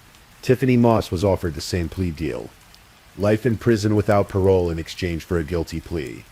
She rejected it. The case went to trial. The trial began on April 15th, 2019, presided over by Judge George Hutchinson. And here's where the case took a bizarre turn that captured national attention. Tiffany Moss decided to represent herself in a capital murder case where she faced the death penalty. State Capitol defenders Brad Gardner and Emily Gilbert had been assigned to her case, experienced attorneys who knew how to handle death penalty defenses. But more than a year before the trial, Moss made her decision. She was putting her fate in God's hands, she said. Judge Hutchinson allowed her to act as her own attorney, but appointed Gardner and Gilbert as standby counsel. They sat in the courtroom gallery behind Moss, ready to assist if called upon, but unable to advocate for her directly. In prior court motions, the defenders had disclosed that Moss had suffered brain damage. Newer psychological testing showed damage to the premotor and prefrontal regions of her brain. The details were presented to Judge Hutchinson in a closed hearing, but Moss was deemed competent to represent herself, and the trial proceeded. What followed was one of the most unusual capital murder trials in Georgia history. Tiffany Moss mounted absolutely no defense. She didn't prepare for trial. She never once addressed the jury. She presented no evidence in her favor, and most remarkably, she asked no questions of any of the prosecution's witnesses. The prosecutors, District Attorney Danny Porter and Chief Assistant District Attorney Lisa Jones, presented testimony from 18 witnesses. They painted a devastating portrait of a woman who systematically tortured and murdered her stepdaughter. Lisa Neal, Imani's fourth-grade teacher from Bethesda Elementary School, testified that Imani was precious, and it was a blessing to have her in my classroom. Other teachers and school personnel described a child who wanted to make people happy, who was sweet and kind. Family members testified about the changes they saw in Imani: the increasing isolation, the fear in her eyes. Robin Moss, Imani's grandmother, sat in the courtroom as Iman described how he and Tiffany disposed of Imani's body. One can only imagine her pain, sitting there knowing she had tried to save her granddaughter and had been denied. Crime scene investigators described finding Imani's body. They showed the jury the galvanized steel trash can, the duct tape, the lighter used in the attempt to burn her body. They displayed photographs of the room where Imani had starved to death.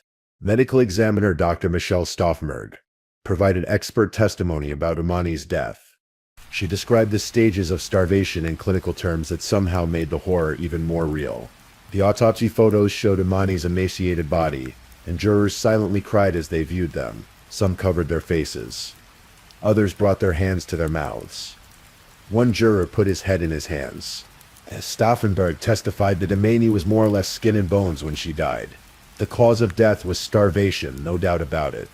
And then there was Emmons' testimony. He took the stand wearing a green prison jumpsuit, his hands and feet shackled with chains that clanged as he walked across the courtroom. He glanced at Tiffany as he entered. She sat alone at the defense table, the woman he was married to, the woman he was about to testify against. For 90 minutes, Emmon gave harrowing testimony about Imani's final days.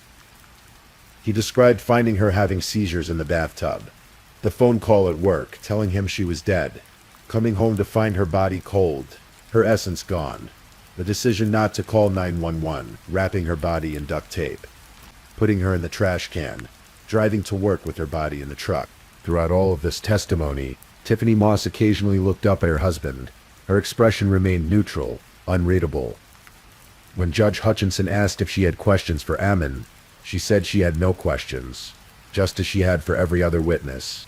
On the fourth day of trial, April 29th, 2019, the jury began deliberations. They deliberated for just under 3 hours before reaching a verdict. Guilty on all 6 charges.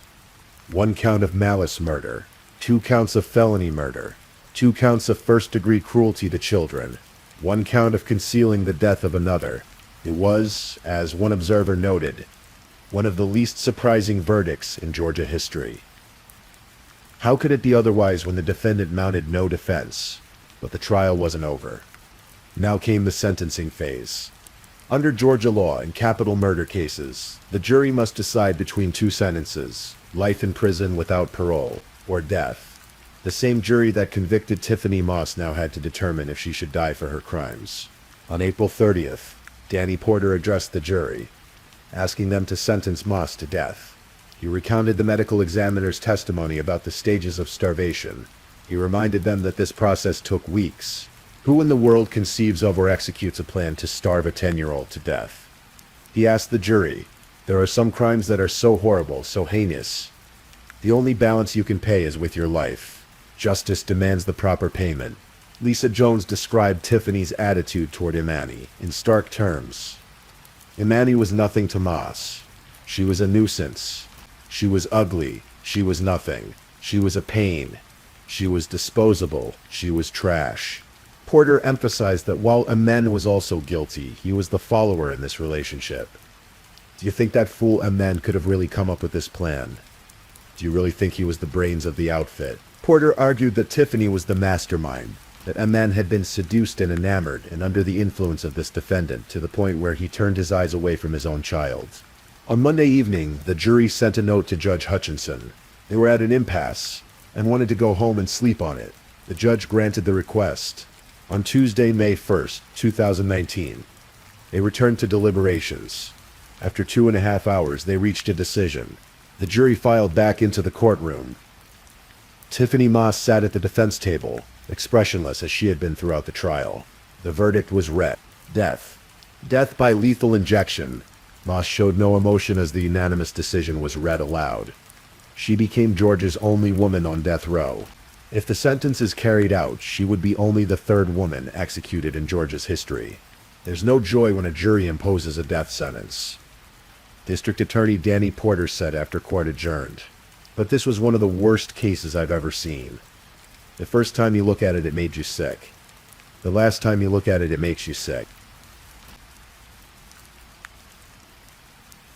Amen and Tiffany Moss, remarkably, remain married even now, but they lost custody of their 2 younger children immediately after Imani's murder. The children were sent to live with foster parents. Both grandmothers, Robin Moss and Tiffany's mother, Pearlie, attempted to gain custody, as did the Moss couple themselves. In 2019, Porter told local news that the children had been adopted by their foster parents. The couple's son, who was 3 years old when Imani was murdered, reportedly had some memories of what happened. But according to Porter, at the time of the interview in April 2019, the children were doing great. The hope is that they might never know the full extent of what occurred in that apartment. Shortly after her death sentence, the Georgia Capitol Defender Office filed a motion for a new trial on Moss's behalf. They argued, among other things, that Moss was not competent to act as her own attorney. They pointed to the neuropsychological testing data showing brain damage to the premotor and prefrontal regions. A status hearing was held on August 23, 2019. The appeals process in capital cases is lengthy and complex.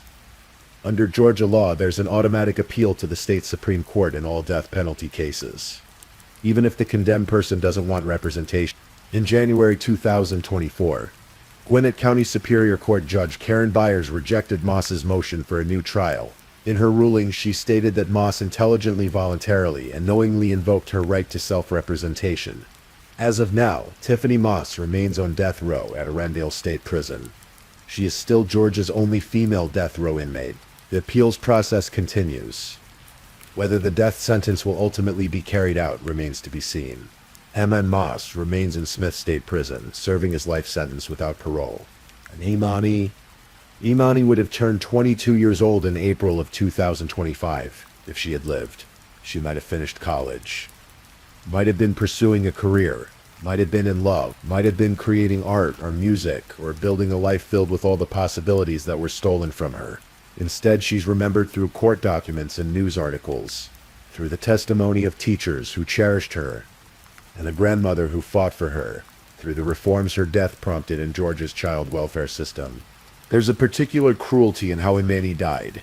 She was disposed of like trash, burned and hidden away, as if she had never mattered at all. But she did matter. She mattered to her grandmother, Robin. She mattered to her teachers. She mattered to the community members who were horrified by her death. She mattered to the prosecutors who fought for justice on her behalf. And she should have mattered most of all to the people who were supposed to protect her. The case of Ami Moss asks uncomfortable questions about the systems we've built to protect vulnerable children. How many warning signs do there need to be before action is taken? How many times does a child have to ask for help before someone truly intervenes? Imani tried. She told a school nurse she was afraid. She showed up with bruises. She tried to run away twice. Her teachers noticed changes. Her grandmother fought for custody. An anonymous caller reported concerns about her being too thin. The signs were there, painted in neon lights. Impossible to miss. And yet the system missed them, or saw them and failed to act decisively enough. Imani was returned again and again to the home where she was being abused, until finally she couldn't be returned anymore because she was gone. The reforms that followed Imani's death are important. Deeper investigations into abuse allegations. Better assembly of maltreatment reports. These changes might save lives. We have to hope they will. But they couldn't save Imani Gabrielle Moss, the 10-year-old girl who loved ballet and guitar, who was described as precious by everyone who knew her, who deserved to grow up and experience all the beautiful things life had to offer. Instead, she died alone, starved in a room that became her prison, failed by nearly every adult who should have protected her. Rest in peace, Imani. You deserved so much better. You mattered. You are remembered. So if you're still awake, I'd like to know which of tonight's stories gave you chills the most. Was it the first story, the second, or the third? Meanwhile, let's move on to our fourth story.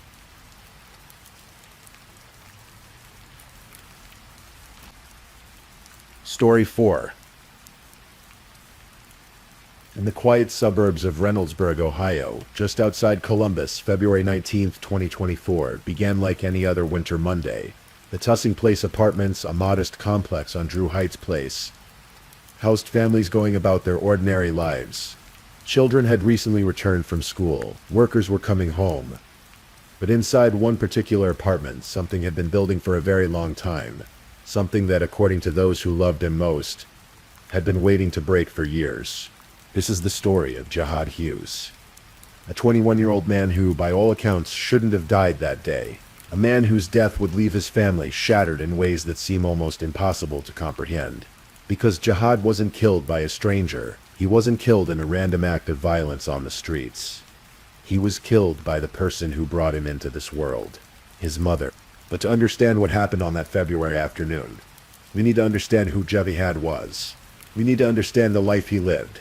And perhaps most importantly, the darkness that had been growing in the home, where he should have been safe.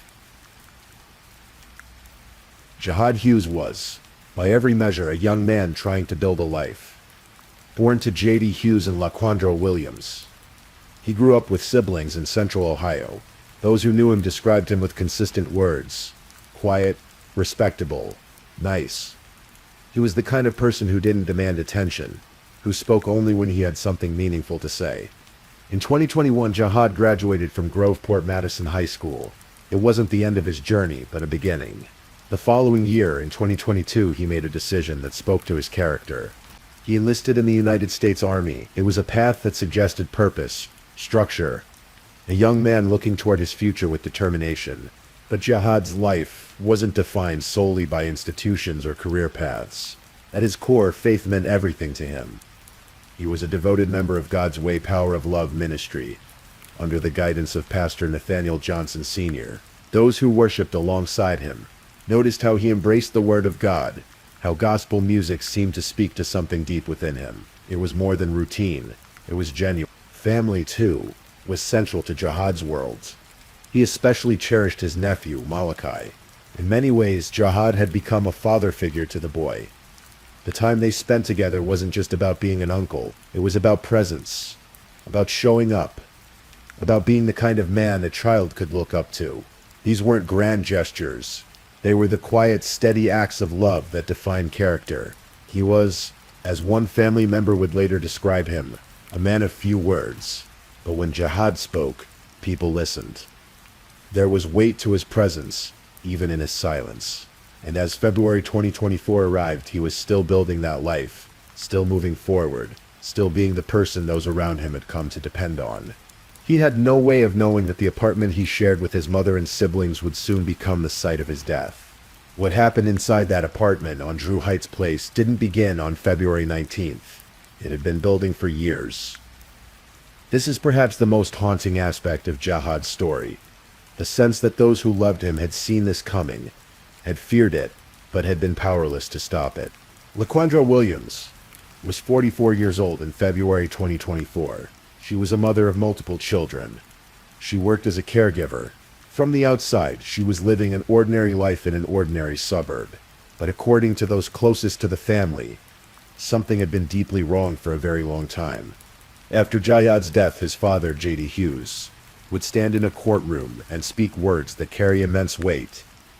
He would describe what happened to his son not as a sudden tragedy, but as the inevitable result of something that had been festering in the darkness. What happened to my son on February 19th, 2024, when he was pronounced dead, the victim of a gunshot wound that entered his back at the hands of his mother, was no accident, J.D. would tell the court. Jihad's murder was the result of years of systemic abuse that spiraled out of control. Years of systemic abuse. Think about those words. Not a momentary lapse.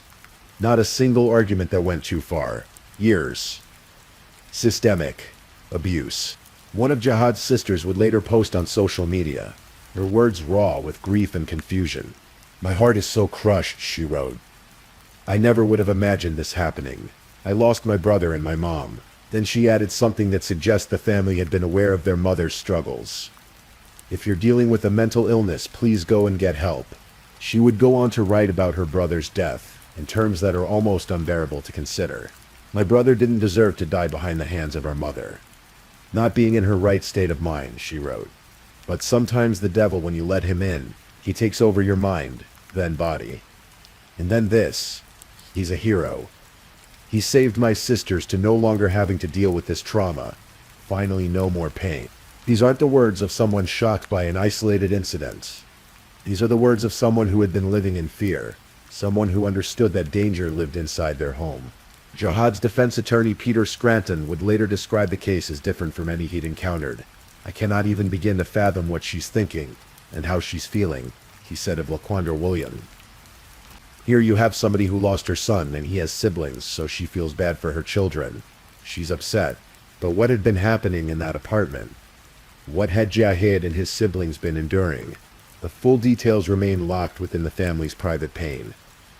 What we know is that by February 2024, whatever had been building was about to reach its terrible conclusion. It was approximately 1:45 in the afternoon when the first call came into Columbus Police Dispatch. Shots fired. The Tussing Place Apartments, near Tussing Elementary School. Officers were dispatched immediately, but the horror had begun inside the apartment several minutes earlier. What started as an argument, the nature of which has never been publicly disclosed, had escalated with terrifying speed. According to witnesses who were present, Laquandra Williams grabbed a knife. Not to threaten, not to make a point, to use. She attempted to stab her son. Multiple witnesses would later tell police that they saw this happen, that they tried to intervene, tried to get the knife away from Williams. But it was Jihad himself who managed to disarm his mother, taking the weapon from her hands.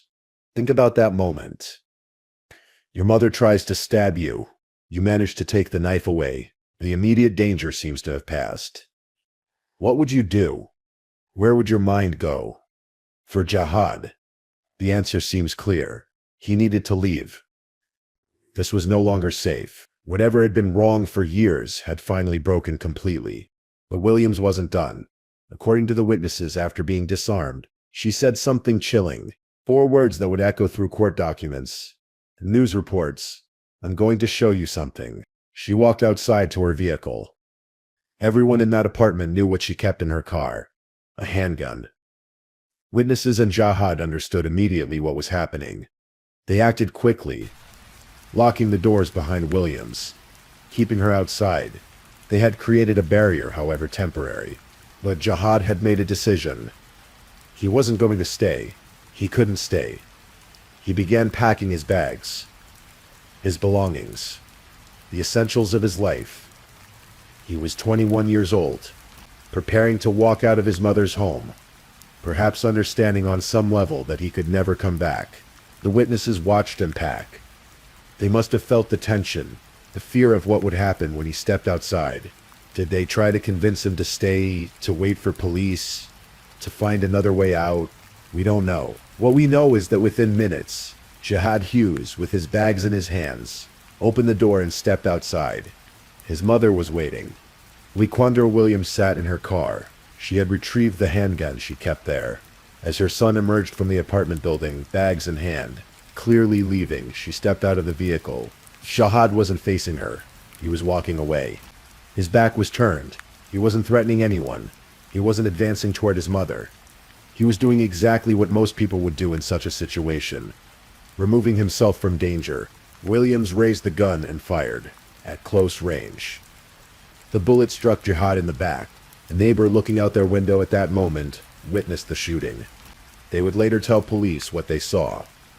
But perhaps the most damning evidence came from Williams herself. When police officers arrived at the scene, dispatchers logged their arrival at 1:50 p.m. Just 5 minutes after the initial call, they found Jihad Hughes lying on the ground outside the apartment building. He was unresponsive, suffering from a gunshot wound. And as officers began to secure the scene, Laquandra Williams approached them. Without prompting, without hesitation, she told them exactly what she had done. "I shot my son," she said. There was no ambiguity. No attempt to claim self-defense or accident. She told them she shot her son. She would later repeat this confession at police headquarters during formal questioning. Multiple witnesses had seen her shoot him. She had admitted to shooting him on the scene. She admitted it again to detectives. There was no mystery about who had killed Jihad Hughes. Officers and paramedics worked frantically. They provided aid at the scene, then rushed Jihad to Mount Carmel East Hospital. He arrived in critical condition, doctors and nurses fighting to save his life. But the wound was devastating. The damage was too severe. At 3:03 p.m., less than an hour and a half after his mother shot him in the back, Jihad Hughes was pronounced dead. He was 21 years old. A graduate, a soldier, a man of faith, a beloved uncle, a son. His life was over. And the person who ended it was the woman who had given him that life. The arrest of Laquandra Williams was swift and without incident. She was taken into custody at the scene, transported to the Fairfield County Jail.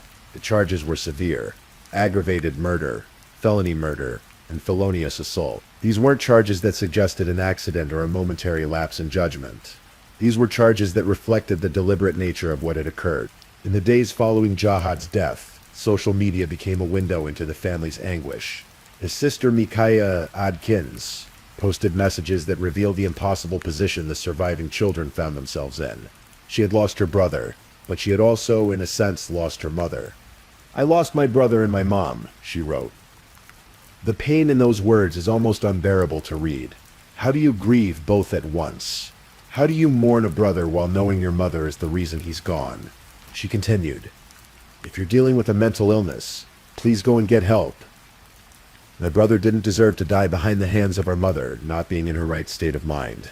And no, I'm not bashing my mother, because I've forgiven her for everything she's done. And she has tried to change, I've seen it. There's a complexity here that's important to understand. This daughter had clearly witnessed her mother's struggles, had seen her try to change. She still loved her mother even as she grieved her brother. But sometimes the devil, when you let him in, he takes over your mind. Then body," she wrote, trying to make sense of the senseless.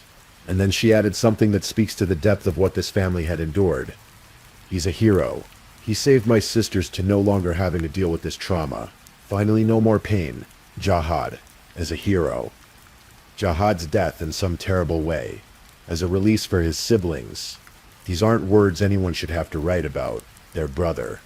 But they suggest that the fear, the trauma, the systemic abuse his father referenced, these were real, ongoing, and terrifying. The family was also left with profound practical concerns. There were other children in that home.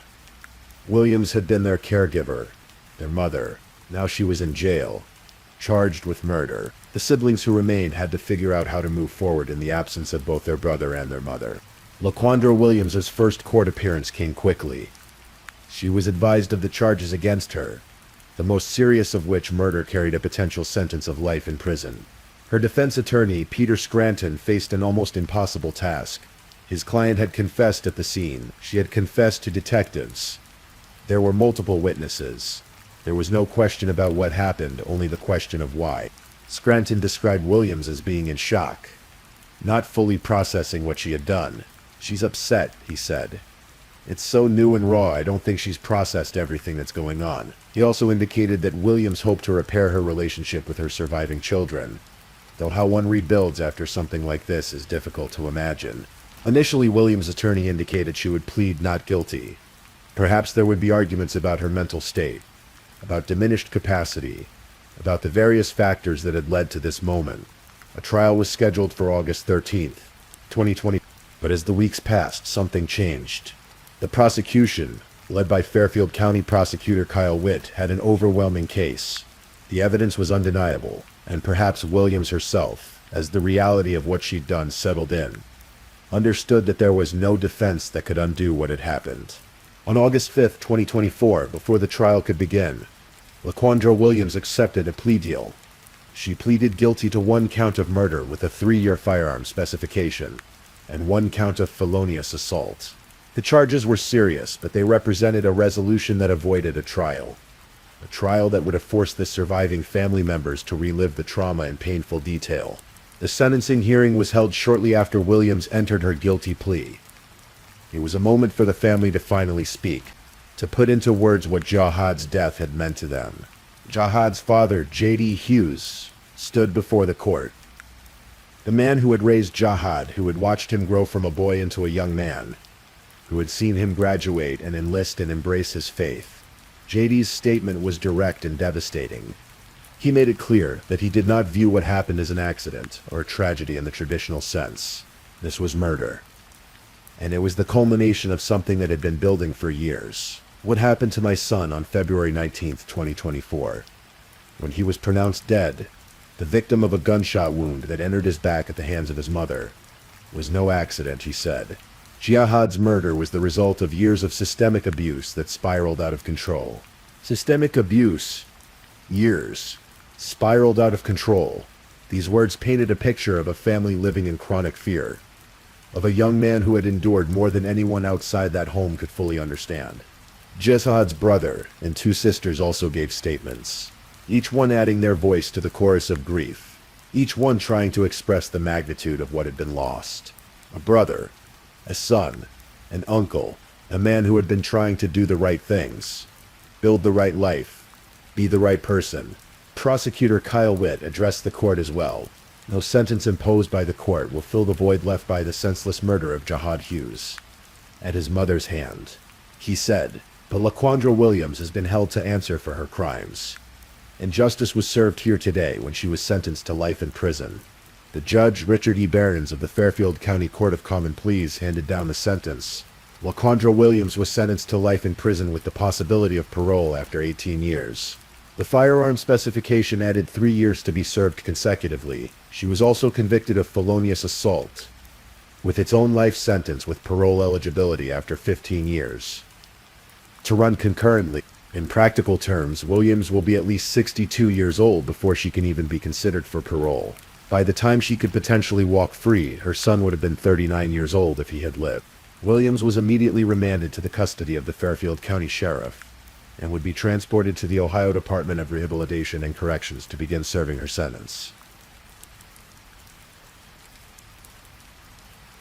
Even with a conviction, even with a sentence, Jahad Hughes' death leaves behind more questions than answers. The most fundamental one is simply why. What happened inside that apartment in the months and years before February 19th? What was the nature of the abuse his father referenced? What had driven Williams to such a horrific act? Authorities never released details about what sparked the argument that afternoon. Was it something specific? Was it the culmination of ongoing tensions? We may never know. What we do know is that it escalated with terrifying speed from a verbal confrontation to an attempted stabbing to a shooting. Jahad's sister had referenced mental illness in her social media posts. She suggested that her mother wasn't in her right mind, that the family had been aware of her struggles, that Williams had tried to change. This raises profound questions about access to mental health care. about the systems in place to help families in crisis, about the warning signs that might have been missed or ignored. Could Jahad's death have been prevented? If Williams was struggling with mental illness, were there interventions that could have helped? Were there resources the family could have accessed? Or was the system failing them long before that February afternoon? We know that Jahad was trying to leave. He had packed his bags. He was walking out of that apartment, presumably to somewhere safer. If he had managed to get away, if someone had stopped his mother, if the timeline had been just slightly different, would he be alive today? These are the kinds of questions that haunt survivors of violence, the endless what-ifs that can never be answered. In the wake of his death, those who knew Jahad Hughes tried to capture who he had been in life. Not just how he died. The obituaries and tributes painted a picture of a young man who was gentle, faithful, and devoted to his family. He was remembered as someone who loved God and gospel music, who found meaning in worship and community. He was remembered as a graduate who had chosen to serve his country. He was remembered as an uncle who had been a father figure to his nephew, who had shown up day after day to be present in that child's life. His sister called him a hero, not because of some grand act, but because his death, as terrible as it was, had somehow freed his siblings from ongoing trauma. That's an impossibly heavy burden for anyone to carry in memory. To be remembered not just for who you were, but for what your death meant to those you left behind. At his funeral, held at God's Way Power of Love Ministry, the church where he had worshipped, people gathered to mourn. The service was a celebration of his life, but also an acknowledgement of the senselessness of his death. How do you eulogize someone who was killed by their own mother? How do you comfort a family torn apart in such an unnatural way? His father, J.D., had to bury his son. His siblings had to say goodbye to their brother. His nephew, Malachi, lost the father figure who had been so important to him. And they all had to do this knowing that the person responsible was someone who should have protected him above all others. Jahad Hughes' death is part of a broader, deeply troubling phenomenon. Familial homicide. When parents kill their children, a crime sometimes called filicide. It represents one of the most fundamental violations of natural order. Parents are supposed to protect, nurture, and care for their children. When that relationship inverts, when the protector becomes the killer, it shakes our understanding of family itself. Studies of filicide show that it often occurs in context of mental illness, severe stress, or long-term family dysfunction. Sometimes there are warning signs. Previous violence, substance abuse, documented mental health crises. Other times, as may have been the case here, the violence happens behind closed doors, known to family members but hidden from outsiders. The fact that Jahad's father described years of systemic abuse suggests this family had been suffering in ways that were not visible to the broader community. Neighbors may have had no idea. Teachers, co-workers, church members. They may have seen a family that seemed normal on the surface while underneath something terrible was festering. This is one of the most difficult aspects of family violence. It's invisibility. Victims often feel trapped by loyalty, by shame, by fear of what will happen if they speak out. Jahad was an adult, but that didn't make leaving easy. He lived with his mother and siblings. Leaving meant abandoning his younger siblings to whatever he had been protecting them from. It's possible he stayed as long as he did precisely because he was trying to shield them. The day he finally decided to leave, the day he packed his bags and walked toward the door, was the day his mother killed him. Today, LaQuandra Williams sits in an Ohio prison. She will be there for at least 18 years, possibly for the rest of her life. She has time to think about what she did, about the son she killed, about the family she destroyed, whether she has found peace, whether she has truly grasped the magnitude of her actions. We cannot know. Her surviving children must move forward without their brother, and without their mother. They must process trauma that most people cannot imagine. They must reconcile their love for both their mother and their brother, with the fact that one killed the other. They must somehow build lives that are not defined entirely by that February afternoon. Jahad's father, J.D., must live the rest of his life knowing that his son was murdered by the woman he once loved, the woman with whom he built a family. He must carry the knowledge that the abuse he described in court, abuse he clearly knew about, culminated in his son's death. That burden is almost impossible to contemplate. And young Malachi, the nephew who lost his uncle and father figure, must grow up with the knowledge of how Jahad died. He will have to make sense of this tragedy as he matures. as he processes what family means when family can be so dangerous. The murder of Jihad Hughes is not a story with easy answers or clear lessons. It is simply a tragedy. A young man with his whole life ahead of him was shot in the back by his own mother and died before he turned 22.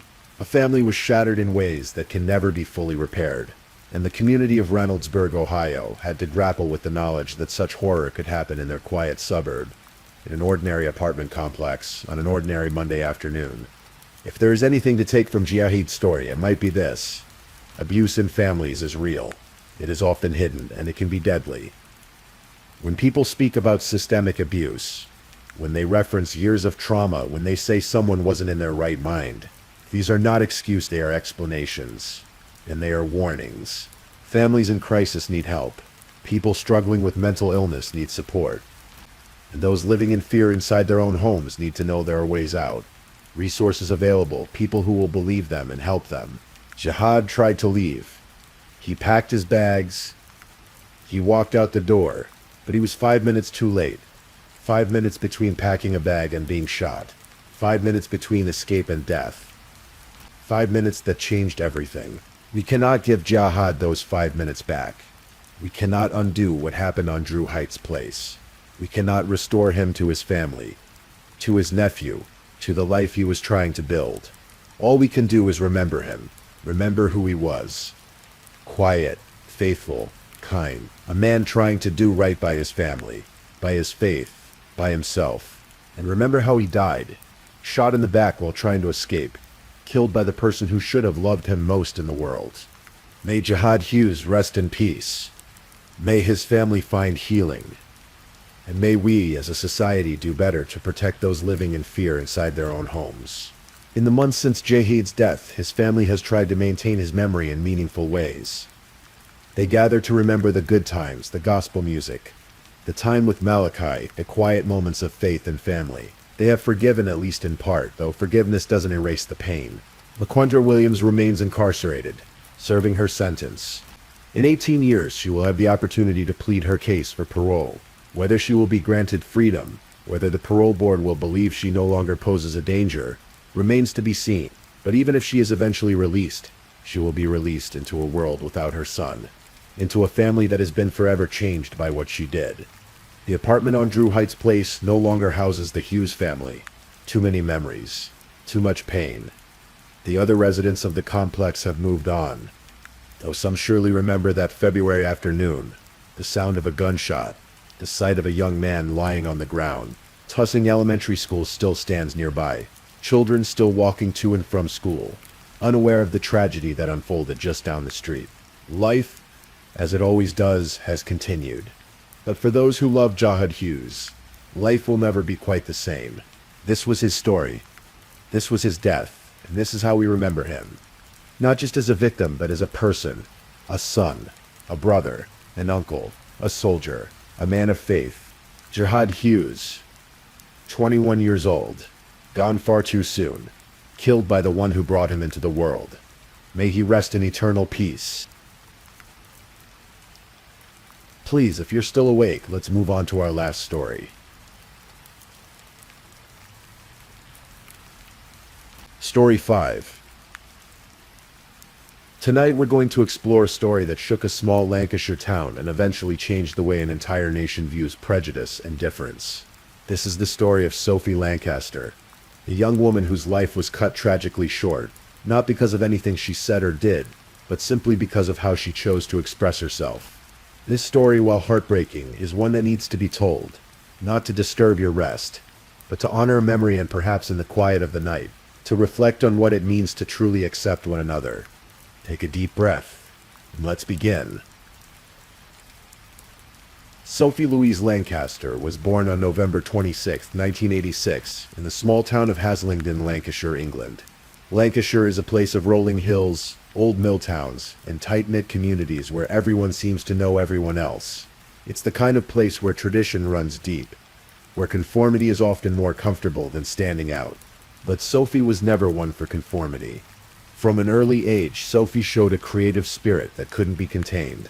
She attended Stonefold Primary School, and later Haslingden High School. where she was known as bright, sensitive, and thoughtful. Her family described her as having a social conscience even as a young girl. She cared deeply about fairness, about justice, about people who didn't fit in. As Sophie grew older, she began to develop her own unique style. While other teenagers in Beckett and Rossendale were following mainstream fashion trends, Sophie was drawn to something different. She discovered the Gothic subculture, a world of dark clothing, dramatic makeup, and music that spoke to the outcasts and the dreamers. She dyed her hair in vibrant colors, eventually settling on striking red dreadlocks that cascaded down her shoulders. She adorned herself with over 20 piercings in her ears, along with facial piercings and others that marked her as someone who lived by her own rules. Her mother, Sylvia Lancaster, would later describe how Sophie developed this look organically. She wore a full-length black leather coat and dyed her hair black.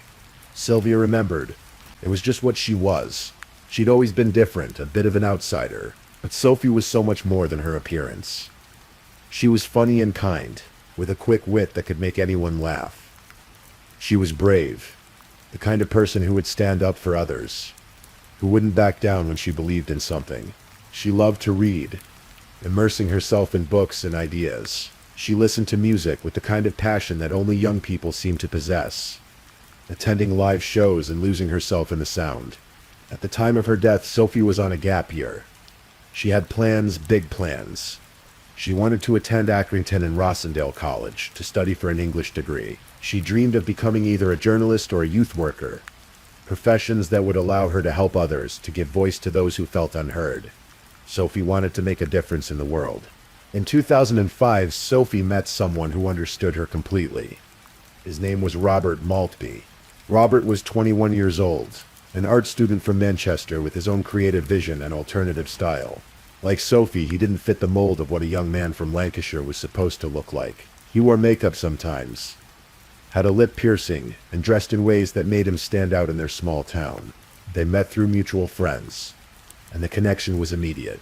They both loved the same music, shared the same values, and understood what it was like to be viewed as other in a place where being different often meant being a target. In an interview years later, Robert would describe their relationship with a quiet fondness. We'd see friends at weekends, but day to day it was just the two of us, he said. They were a solitary couple in many ways, content in each other's company, creating their own world away from the judgment of others. By 2007, Sophie and Robert had been together for about 2 years. They had moved in together on King Street in Bacchep, sharing a flat and building a life. They talked about the future, about university, about careers, about possibly getting married someday. Just a month before the attack that would change everything, they had discussed marriage seriously for the first time. But their relationship wasn't without challenges. Living as they did, looking as they did, in a small Lancashire town, meant dealing with prejudice regularly. People would stare. They'd hear whispers, sometimes shouts. There were incidents, small ones that they tried to brush off, that they didn't report to police or even tell their families about. In fact, Sophie's mother would later reveal something heartbreaking. Sophie and Rob had actually been attacked 3 times previously, but they didn't report it. They didn't tell me. They didn't tell the police. 3 times. 3 times before the night that would take Sophie's life. They had been targeted, attacked, hurt simply for being themselves.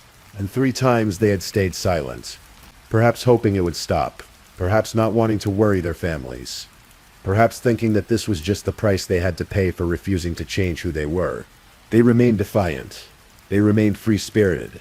They never changed their appearance, never dimmed their light to make others more comfortable. And on the night of August 10th, 2007, that defiance would have devastating consequences. August 10th, 2007 was an ordinary Friday evening in Backup. Sophie and Robert had spent the evening at a friend's house in Britannia, a suburb of the town, watching television and enjoying each other's company. They'd been drinking a bit. Nothing excessive, just the kind of casual drinking that young people often do when they're relaxed and having fun. Around 11:40 p.m., they decided it was time to head home. It was a warm summer night, the kind where the air still holds the day's heat even as darkness settles in. They walked through the quiet streets, talking and laughing, completely unaware that this ordinary walk home would become anything but ordinary. On their way, they stopped at a petrol station on Market Street. Sophie wanted to buy cigarettes. It was a routine stop, the kind you make without thinking twice. While they were on the forecourt of the petrol station, something happened that seemed harmless at the time. A group of teenagers approached them. 5 boys ranging in age from 15 to 17. Among them were Ryan Herbert, who was 16, and Brendan Harris, who was 15. The others were Joseph Holm, his brother Danny Holm, and Daniel Mallet. The boys struck up a conversation. They seemed friendly enough at first, just kids hanging out on a summer night. They invited Sophie and Robert to join them at a place the locals called the Fudge Factory, and then suggested they all head to the skate park area of Stubbly Park. Sophie and Robert exchanged glances. In that moment, they made a decision that would haunt everyone who loved them. They agreed to go. As they walked to the park, Robert would later say that something felt off. When we got there, I thought, oh God, I don't like these people at all, he recalled. I just wanted to leave. But before they could leave, before they could trust that instinct that was telling them something was wrong, the night turned violent. The time was approximately 1:10 a.m. on August 11th. What happened next in Stubbly Park was described by the judge who would eventually sentence the attackers as feral thuggery and behavior that degrades humanity itself. Without any provocation, without any argument or confrontation, the group of boys suddenly turned on Robert Maltby. Brendan Harris struck first, landing a punch to Robert's head that sent him reeling. Then the others joined in. They descended on him like a pack, kicking him from every angle. He tried to protect himself, tried to fight back, but there were too many of them. They kicked him in the head, in the body, over and over again. Within moments, Robert collapsed to the ground. Unconscious, Sophie screamed. "Get off him," she cried. "Stop." She did what instinct told her to do. She threw herself between Robert and his attackers. She dropped to the ground beside him, cradling his head in her lap, trying to shield him from the blows that kept coming. Tears streamed down her face as she begged them to stop, to leave him alone. But the boys didn't stop. They told Sophie to move. She refused. She wouldn't leave Robert's side, wouldn't abandon him even as the danger to herself became clear. And then they turned their violence toward her. Ryan Herbert kicked Sophie with such force that she flew backward, hitting the ground hard. Before she could recover, both Herbert and Brendan Harris began attacking her.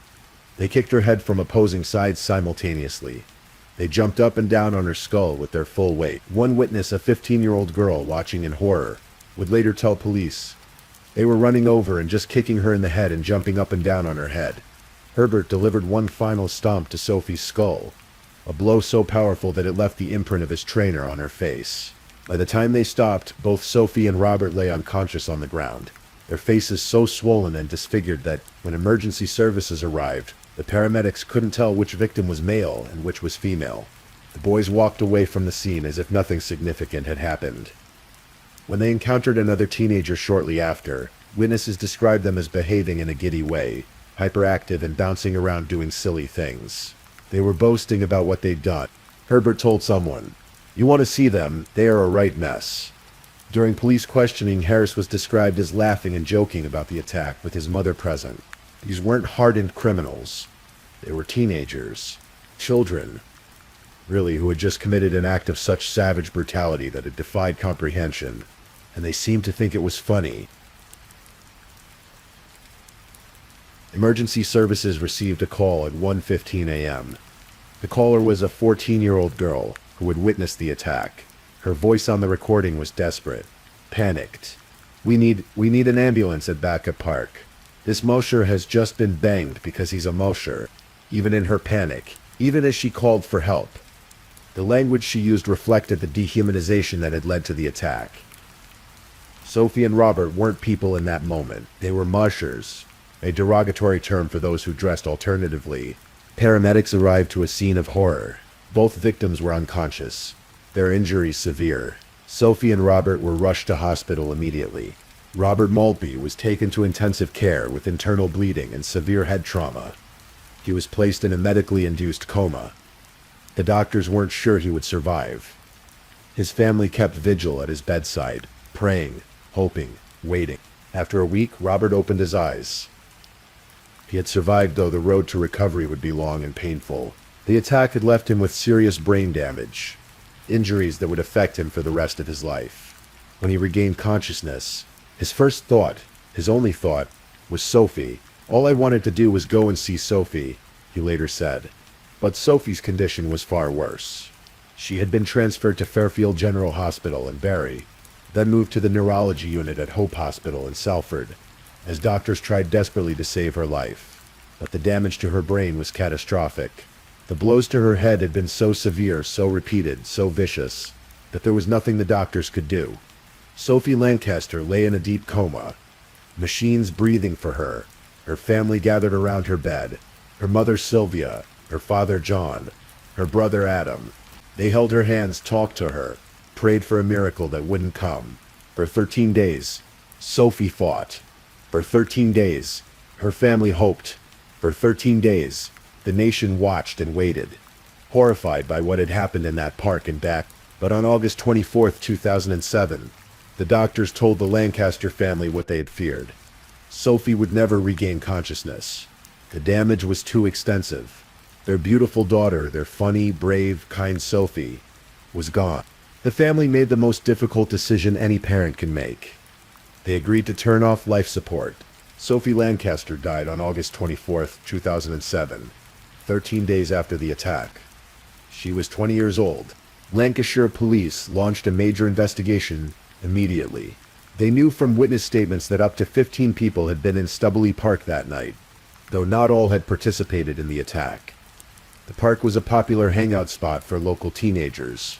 The police worked tirelessly, interviewing more than 100 people, piecing together what had happened in those terrible minutes.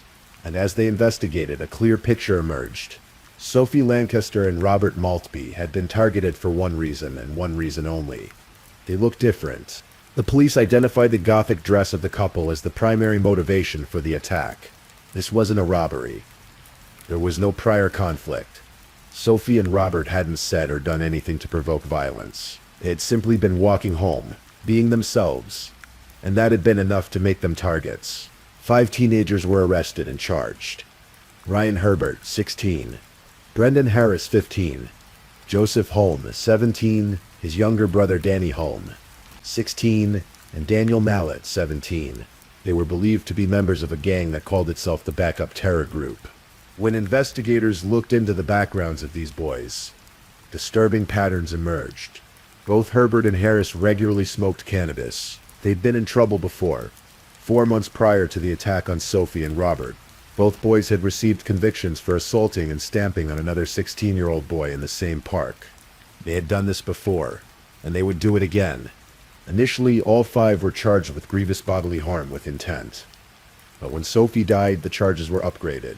On September 6, 2007, all 5 boys were charged with murder at Burnley Youth Court. The case proceeded to Preston Crown Court. A preliminary hearing was held on October 31, 2007. At a hearing on December 14th, all 5 accused pleaded not guilty to both murder and grievous bodily harm. But as the trial date approached, cracks began to appear in their united front. The trial began on March 10, 2008, at Preston Crown Court. The nation watched, the Gothic community watched, and Sophie's family sat in the courtroom, day after day listening to the horrific details of what had been done to their daughter. On the first day of the trial, there were dramatic developments. All 5 boys changed their pleas regarding the assault on Robert Maltby. They all now admitted to grievous bodily harm with intent, but the murder charges were another matter. Ryan Herbert stood and pleaded guilty to the murder of Sophie Lancaster. At 16 years old, he admitted in court that he had killed her. Brendan Harris pleaded not guilty to murder. He would stand trial. The murder charges against the other 3, Joseph Holm, Danny Holm, and Daniel Mallet, were dropped. They would be sentenced for the attack on Robert, but not for Sophie's death. Over the next 2 weeks, the jury heard testimony that was difficult to listen to. Witnesses described the attack in detail. The recorded emergency call was played in court. The extent of Sophie and Robert's injuries was documented clinically. Without emotion, but the horror was impossible to miss. The prosecution made their case clear. Sophie and Robert were singled out not for anything they had said or done, but because they looked and dressed differently. This was a hate crime.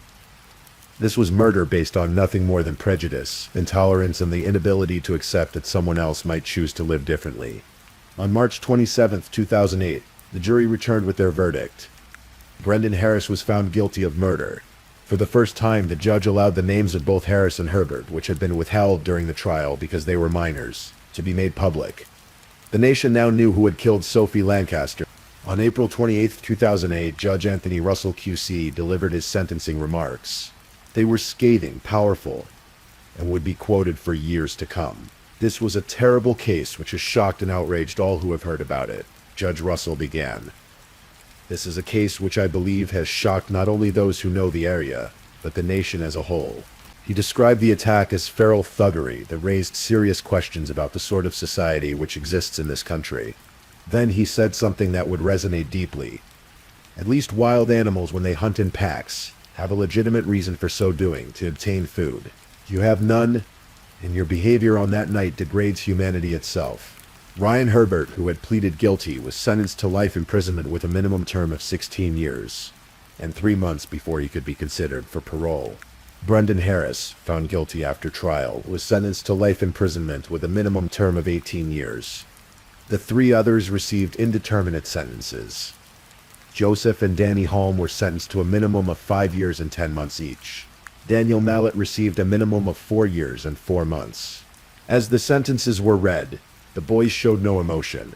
They were led away from the dock, back to cells, to begin serving their time. Outside the courtroom, Sophie's mother, Sylvia, spoke to the press. Her voice was steady, but the pain was evident. No sentence could ever be enough, she said. My daughter's last moments on earth must have been a living hell. Not only did she witness Robert being kicked and stamped upon, but she died not knowing whether Robert lived or died after the vicious attack on him. Detective Superintendent Mick Gradwell of Lancashire Police gave his assessment. I do not think Herbert and Harris recognized how violent the attack was. They seemed to have enjoyed it. It was one of the most violent murders he had encountered in his entire career. Sophie's funeral was held in Whitworth, Lancashire. More than 300 people attended, including television news crews. The Gothic community came out in force, wearing their blacks and their colors, refusing to be intimidated, honoring one of their own. Robert Maltby attended, though he was still recovering from his own injuries. In an interview years later, he described that day with heartbreaking clarity. My initial memory was seeing the coffin and thinking, that's too small. Her entire life shouldn't have fitted into that small box. That's when I began to crumble. And I'll be honest, I was resentful of the fact that so many people were there. They had the best intentions, but I was thinking, did you ever eat a meal with her? Did you know how she took her coffee? You just saw this archetype on the news. You didn't know her. It was a raw, honest expression of grief from someone who had lost not just his girlfriend, but a piece of himself. As Robert physically recovered from his injuries, the mental and emotional toll became clear. He struggled with depression. He found it difficult to immediately visit Sophie's grave. The trauma of that night haunted him, shaped him, became an inescapable part of his identity. I try my best to be Robert Maltby, the artist, he said in an interview 10 years later. But sometimes it's difficult to not remember about Robert Maltby, the victim of a horrific attack with a dead girlfriend. He eventually finished his illustration degree in 2016. He moved on with his life as best he could, entering a new relationship, making plans to pursue his art internationally. He moved away from the Gothic style that had defined his younger years. Though he was clear that this wasn't about shame, it was about survival, about creating some distance from the trauma. Robert has been vocal about one thing in particular. He doesn't see what happened to Sophie as primarily a hate crime against Goths. I have never seen it as a hate crime, he said. It was always like Sophie Lancaster was killed because she was a Goth. No, she wasn't. She was killed because some arseholes killed her. He argued that focusing solely on the Gothic aspect was an oversimplification of a much broader social issue. Why can't we ask what it is about them that made them want to murder someone? He asked. Not what it is about someone that made them be murdered. It's a powerful point. One that challenges us to think not just about victims and their differences, but about perpetrators and what creates such hatred in the first place. In the days and weeks following Sophie's death, Sylvia Lancaster sat at her daughter's bedside and made a decision.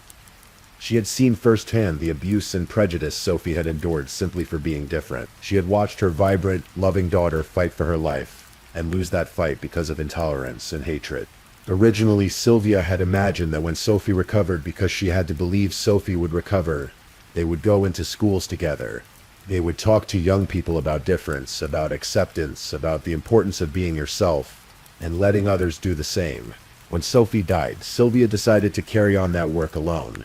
On what would have been Sophie's 21st birthday, the first Make a Noise event was held in her honor. The idea was simple but powerful. Instead of a moment of silence, they would celebrate Sophie with noise, with music, with life, with the kind of energy Sophie herself had brought to the world. The event became an annual tradition. On October 20th, 2008, Sylvia officially founded the Sophie Lancaster Foundation. It became a registered charity on May 18th, 2009. The foundation's mission can be summed up in one acronym: SOPA. Stamp out prejudice, hatred, and intolerance everywhere. The foundation had three main objectives. First, to create a lasting legacy to Sophie, ensuring she would never be forgotten. Second, to challenge intolerance against the alternative community through education. Third, to campaign for changes in the law, to classify violence against members of alternative subcultures as hate crimes. Sylvia worked tirelessly. She spoke at schools, educating children about the importance of tolerance and celebrating individuality. She engaged with music festivals, prisons, police services, and social services. She became a powerful voice for change, transforming her grief into action. One teacher, after having Sylvia speak at their school, said, "In my 13 years of teaching, I have never seen a reaction from children like that." The foundation gained patrons from the arts and entertainment world, including poet Simon Armitage, comedian Robin Ince, actress Juliette Landau, and actress Vicky McClure. Julie Hesman-Hogg, who would later portray Sylvia in a BBC drama about Sophie's murder, also became involved with the foundation's work.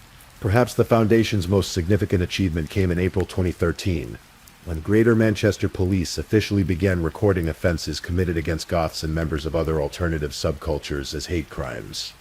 The same classification used for crimes based on race, disability, or sexual orientation. They were the first police force in the United Kingdom to do so, setting a precedent that other forces would eventually follow. It was a victory, a recognition that prejudice takes many forms and must be challenged in all of them. In recognition of her work, Sylvia Lancaster was awarded an OBE Order of the British Empire in 2014 for community cohesion, especially in the reduction of hate crime. Sylvia continued her work for 15 years, never stopping, never giving up. But on April 12, 2022, just weeks after learning that one of Sophie's killers would be released from prison, Sylvia Lancaster passed away suddenly, and unexpectedly. She was buried alongside her daughter. The foundation continues its work today, carrying on Sylvia's legacy, ensuring that Sophie's name and the principles she stood for will never be forgotten. In February 2020, news broke that shocked many who had followed the case.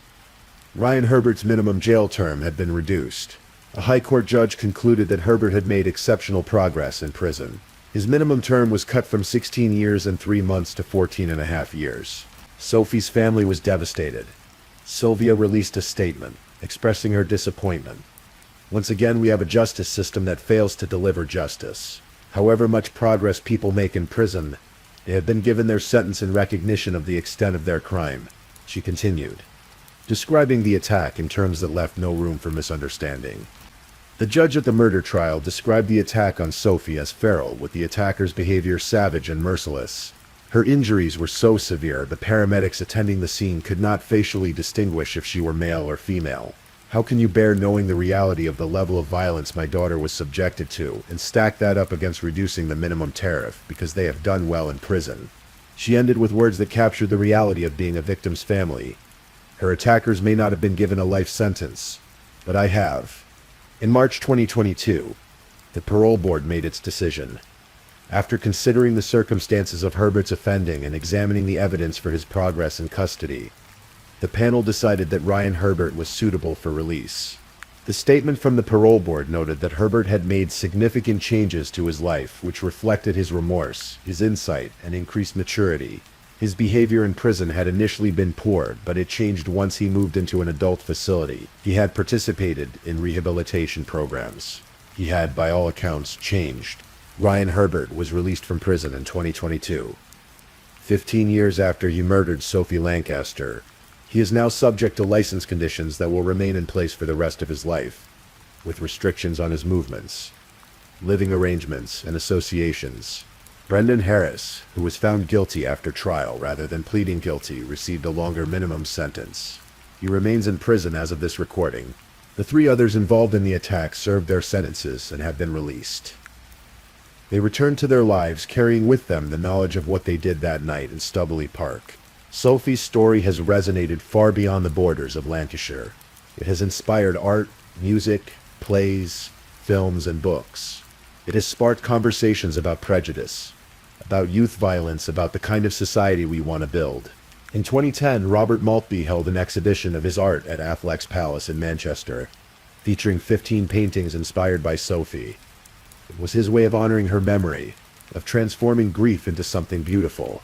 In 2017, on the 10th anniversary of Sophie's murder, the BBC released a film called Murdered for Being Different, created in close collaboration with Robert, his family, Sophie's family, and the police investigation team.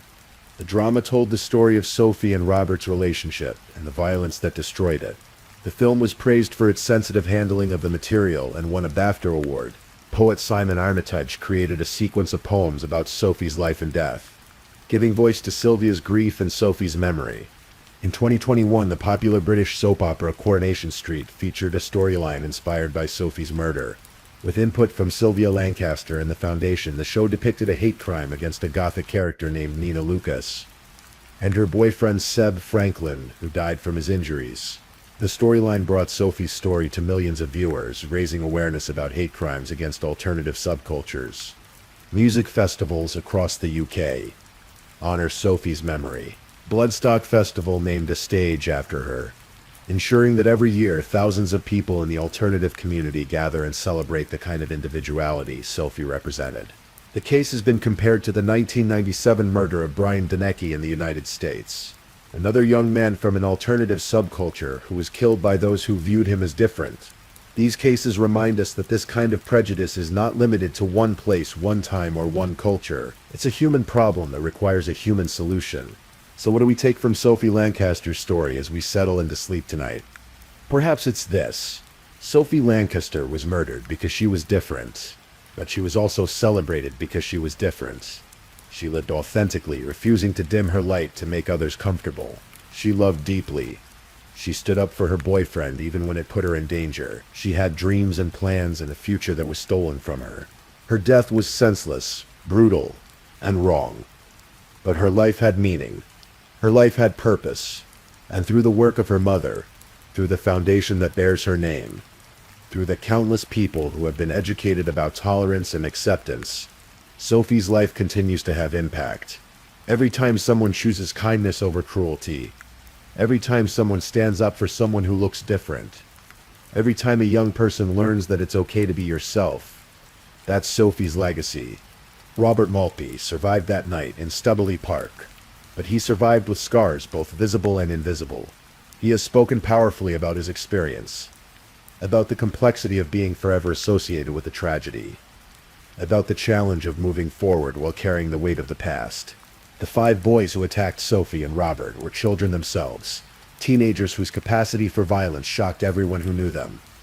They serve as a reminder that hate is often learned, that prejudice can be taught, and that we all have a responsibility to teach something better. Sylvia Lancaster spent the last 15 years of her life fighting the kind of hatred that took her daughter. She educated thousands of children. She changed laws. She made the world a better place, even though her own world had been shattered. And when she died in 2022, she left behind a foundation that continues that work. The Sophie Lancaster Foundation operates on the principle that education is key. They believe that by teaching young people to respect differences and celebrate individuality, they can prevent future tragedies. They work in schools, in communities, in prisons, anywhere they can spread their message. Sophie would have been nearly 40 years old now. She might have become that journalist or youth worker she dreamed of being. She might have married Robert, might have had a family, might have written books or changed lives in ways we can only imagine. Instead, she became a symbol. And perhaps that's not what she would have wanted. Perhaps she would have preferred to live quietly, to pursue her dreams, to simply be Sophie. But symbols matter. Movements matter. The work that her mother did, that the foundation continues to do, it matters. Because somewhere tonight there's a young person who dresses differently, who listens to different music, who expresses themselves in ways that make them stand out. And because of Sophie Lancaster's story, because of the education and awareness that has followed, maybe that young person is a little bit safer. Maybe someone who might have mocked them or hurt them has learned to pause, to think, to choose compassion instead. That's Sophie's legacy.